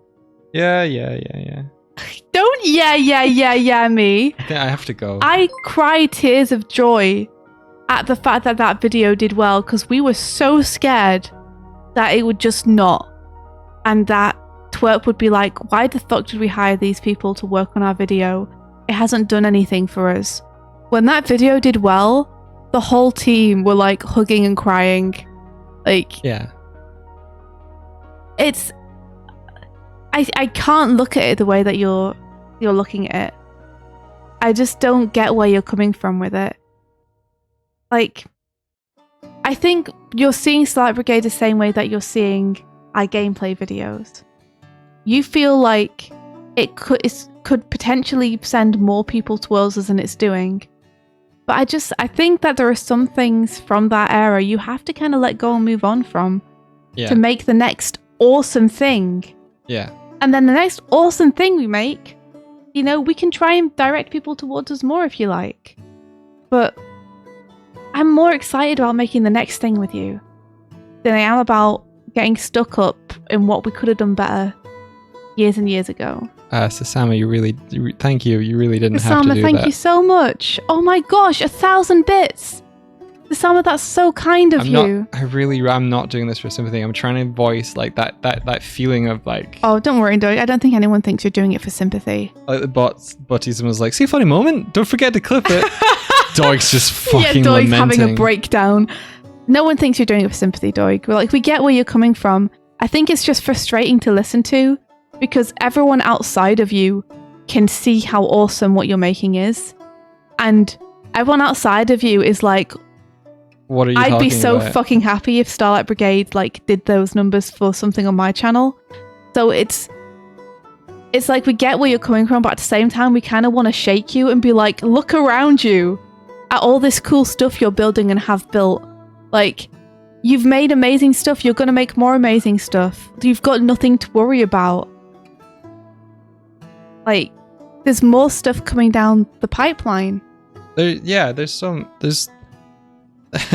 I need to go to work on a cool thing. You need to go and work on a really cool thing that you're making. I think I'm just like, you know what I have to do later today, India? Taxes. Yeah. Oh shit. And that's bumming me out a little bit.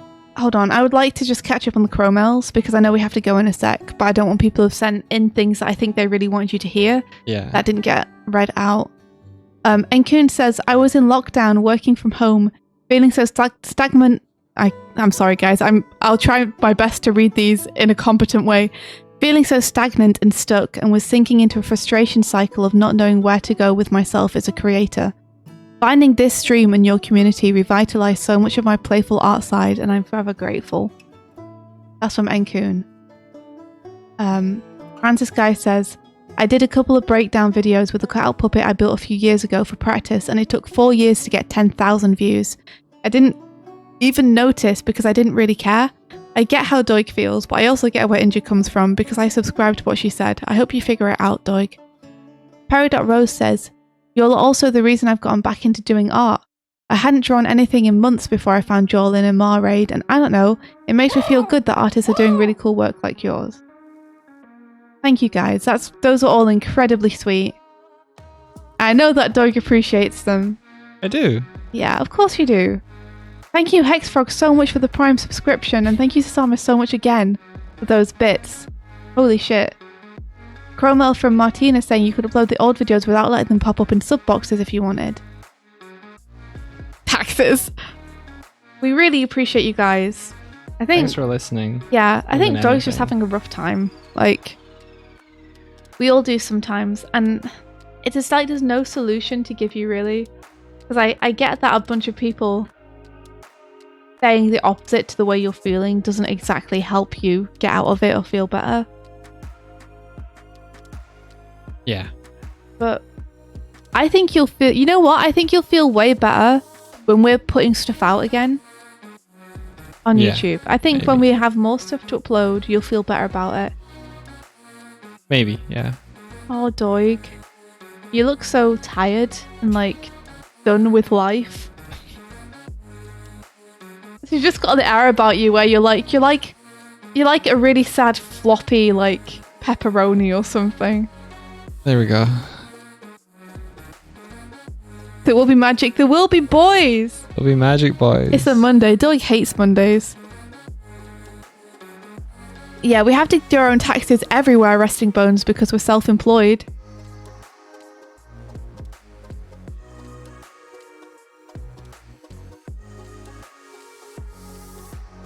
Yeah. Taxes. Do you think you're going to upload, re-upload some stuff onto the gameplay channel? Nah. Too much effort. It's a fucking waste of time. No one's gonna watch them anyway. Oh, I didn't mean to make you feel nihilistic about it. Jeez, oh. Fuck it. Onward, make new stuff, break more stuff. Who Listen, cares? you'll feel better tomorrow. Let's head off. You can have some food. You know, I'll give you a big old hug. Oh, don't look sad. It destroys my heart. That sad looks more petulant than sad. I think it's because the eyebrows What are you aren't. talking about? It's fine. It's because the eyebrows weren't looking sad as well. So it kind of looks like you're aggressive. Aggressively sad. Javi Art says, honestly, I'm still on a massive art block right now.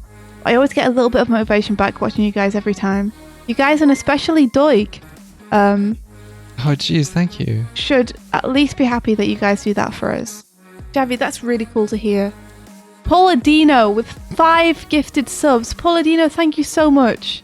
Sometimes emotions aren't logical. I feel bad that you guys throw subs at us and stuff when Doig's feeling sad, because I don't want to feel like we're emotionally manipulating you. We really appreciate the subs and the bits. Thank you so much. Please don't feel any pressure when we're feeling low to do this. To do it. We love it and we appreciate you, and that's amazing of Emotionally you. manipulate them, trick them. Yeah, woo. But also, we don't want you to feel like, you know, that's something that you're pressured to do at all, ever. The first thing I said this morning was, fuck, I slept in. Yeah, you woke up this morning in a bad mood. I did. I went to bed. I didn't go to bed in a bad pretty mood. late. It was like 2 a.m. or 3 a.m. I haven't slept. What do you mean you haven't slept? You were snoring. No, I've slept, but I haven't... Dude, I slept like 3 or 4 hours. That's part of why I'm not feeling so great. Oh, Doig. And there's no reason for me staying up as late as I did. Although I was painting that Starlight Brigade thing because I saw it in a dream. Well, again, that's another reflection of like living in the past and trying to improve on it. Doig, Yeah. I love you. I'm going to drag you away from Twitch now. Okay, we're going away because it's now. 12:30. Yeah, I'm going to go eat. And I need to do 8 hours of board work today, which means I'm going to be working till 9 p.m. Same. So we're going to go. We've almost been streaming for 3.5 hours. We're going to go raid Pirate Software. Please tell them that I'm not going to chat. Because Doig's got to run to work. I gotta go. Thanks for being here. And thanks also for like chatting with us through this real stuff. It honestly, like, we're very thankful that we can come onto Twitch and feel like we can chat to you guys about this kind of stuff and be honest about this kind of stuff with you. And I'm sorry you're feeling this way, Doig. And I do feel successful in a lot of areas of my life. I'm not trying to be like, oh, I'm awful or anything. I don't feel that way. I think partially I'm like, okay, I've got glim to color and I've got taxes to do and I should be doing those, and my brain is just like, well, what other areas what other things could you control? What is currently like lacking? And it's just like, go fucking do your taxes, Says bro. as he starts to stack boxes up. Doig, you need to go and face up to what you need to do and do it right now. Yeah, look. Stop stacking things and go and do your work. Thank you for indulging in my bullshit today. The Resting Bone says, Doig, I love you too, but in a platonic and parasocial way. Thanks. Cool. Rip that band-aid. Yeah. Okay. All right. Well, we'll be back tomorrow, and who knows how we'll feel then. Who knows what emotion the stream will be. Or maybe I'll have fixed my emotions by tomorrow. You don't have anything to fix. Catch you guys later. Enjoy Pirate Software. Bye. Bye. Sorry, dude. Why are you sorry? Got nothing to apologize for. I never let my feelings show. I feel the most when I'm alone. But now the rush is longing to be waking up. I belong in your future, but I'm fighting in the dark. You never let your feelings show.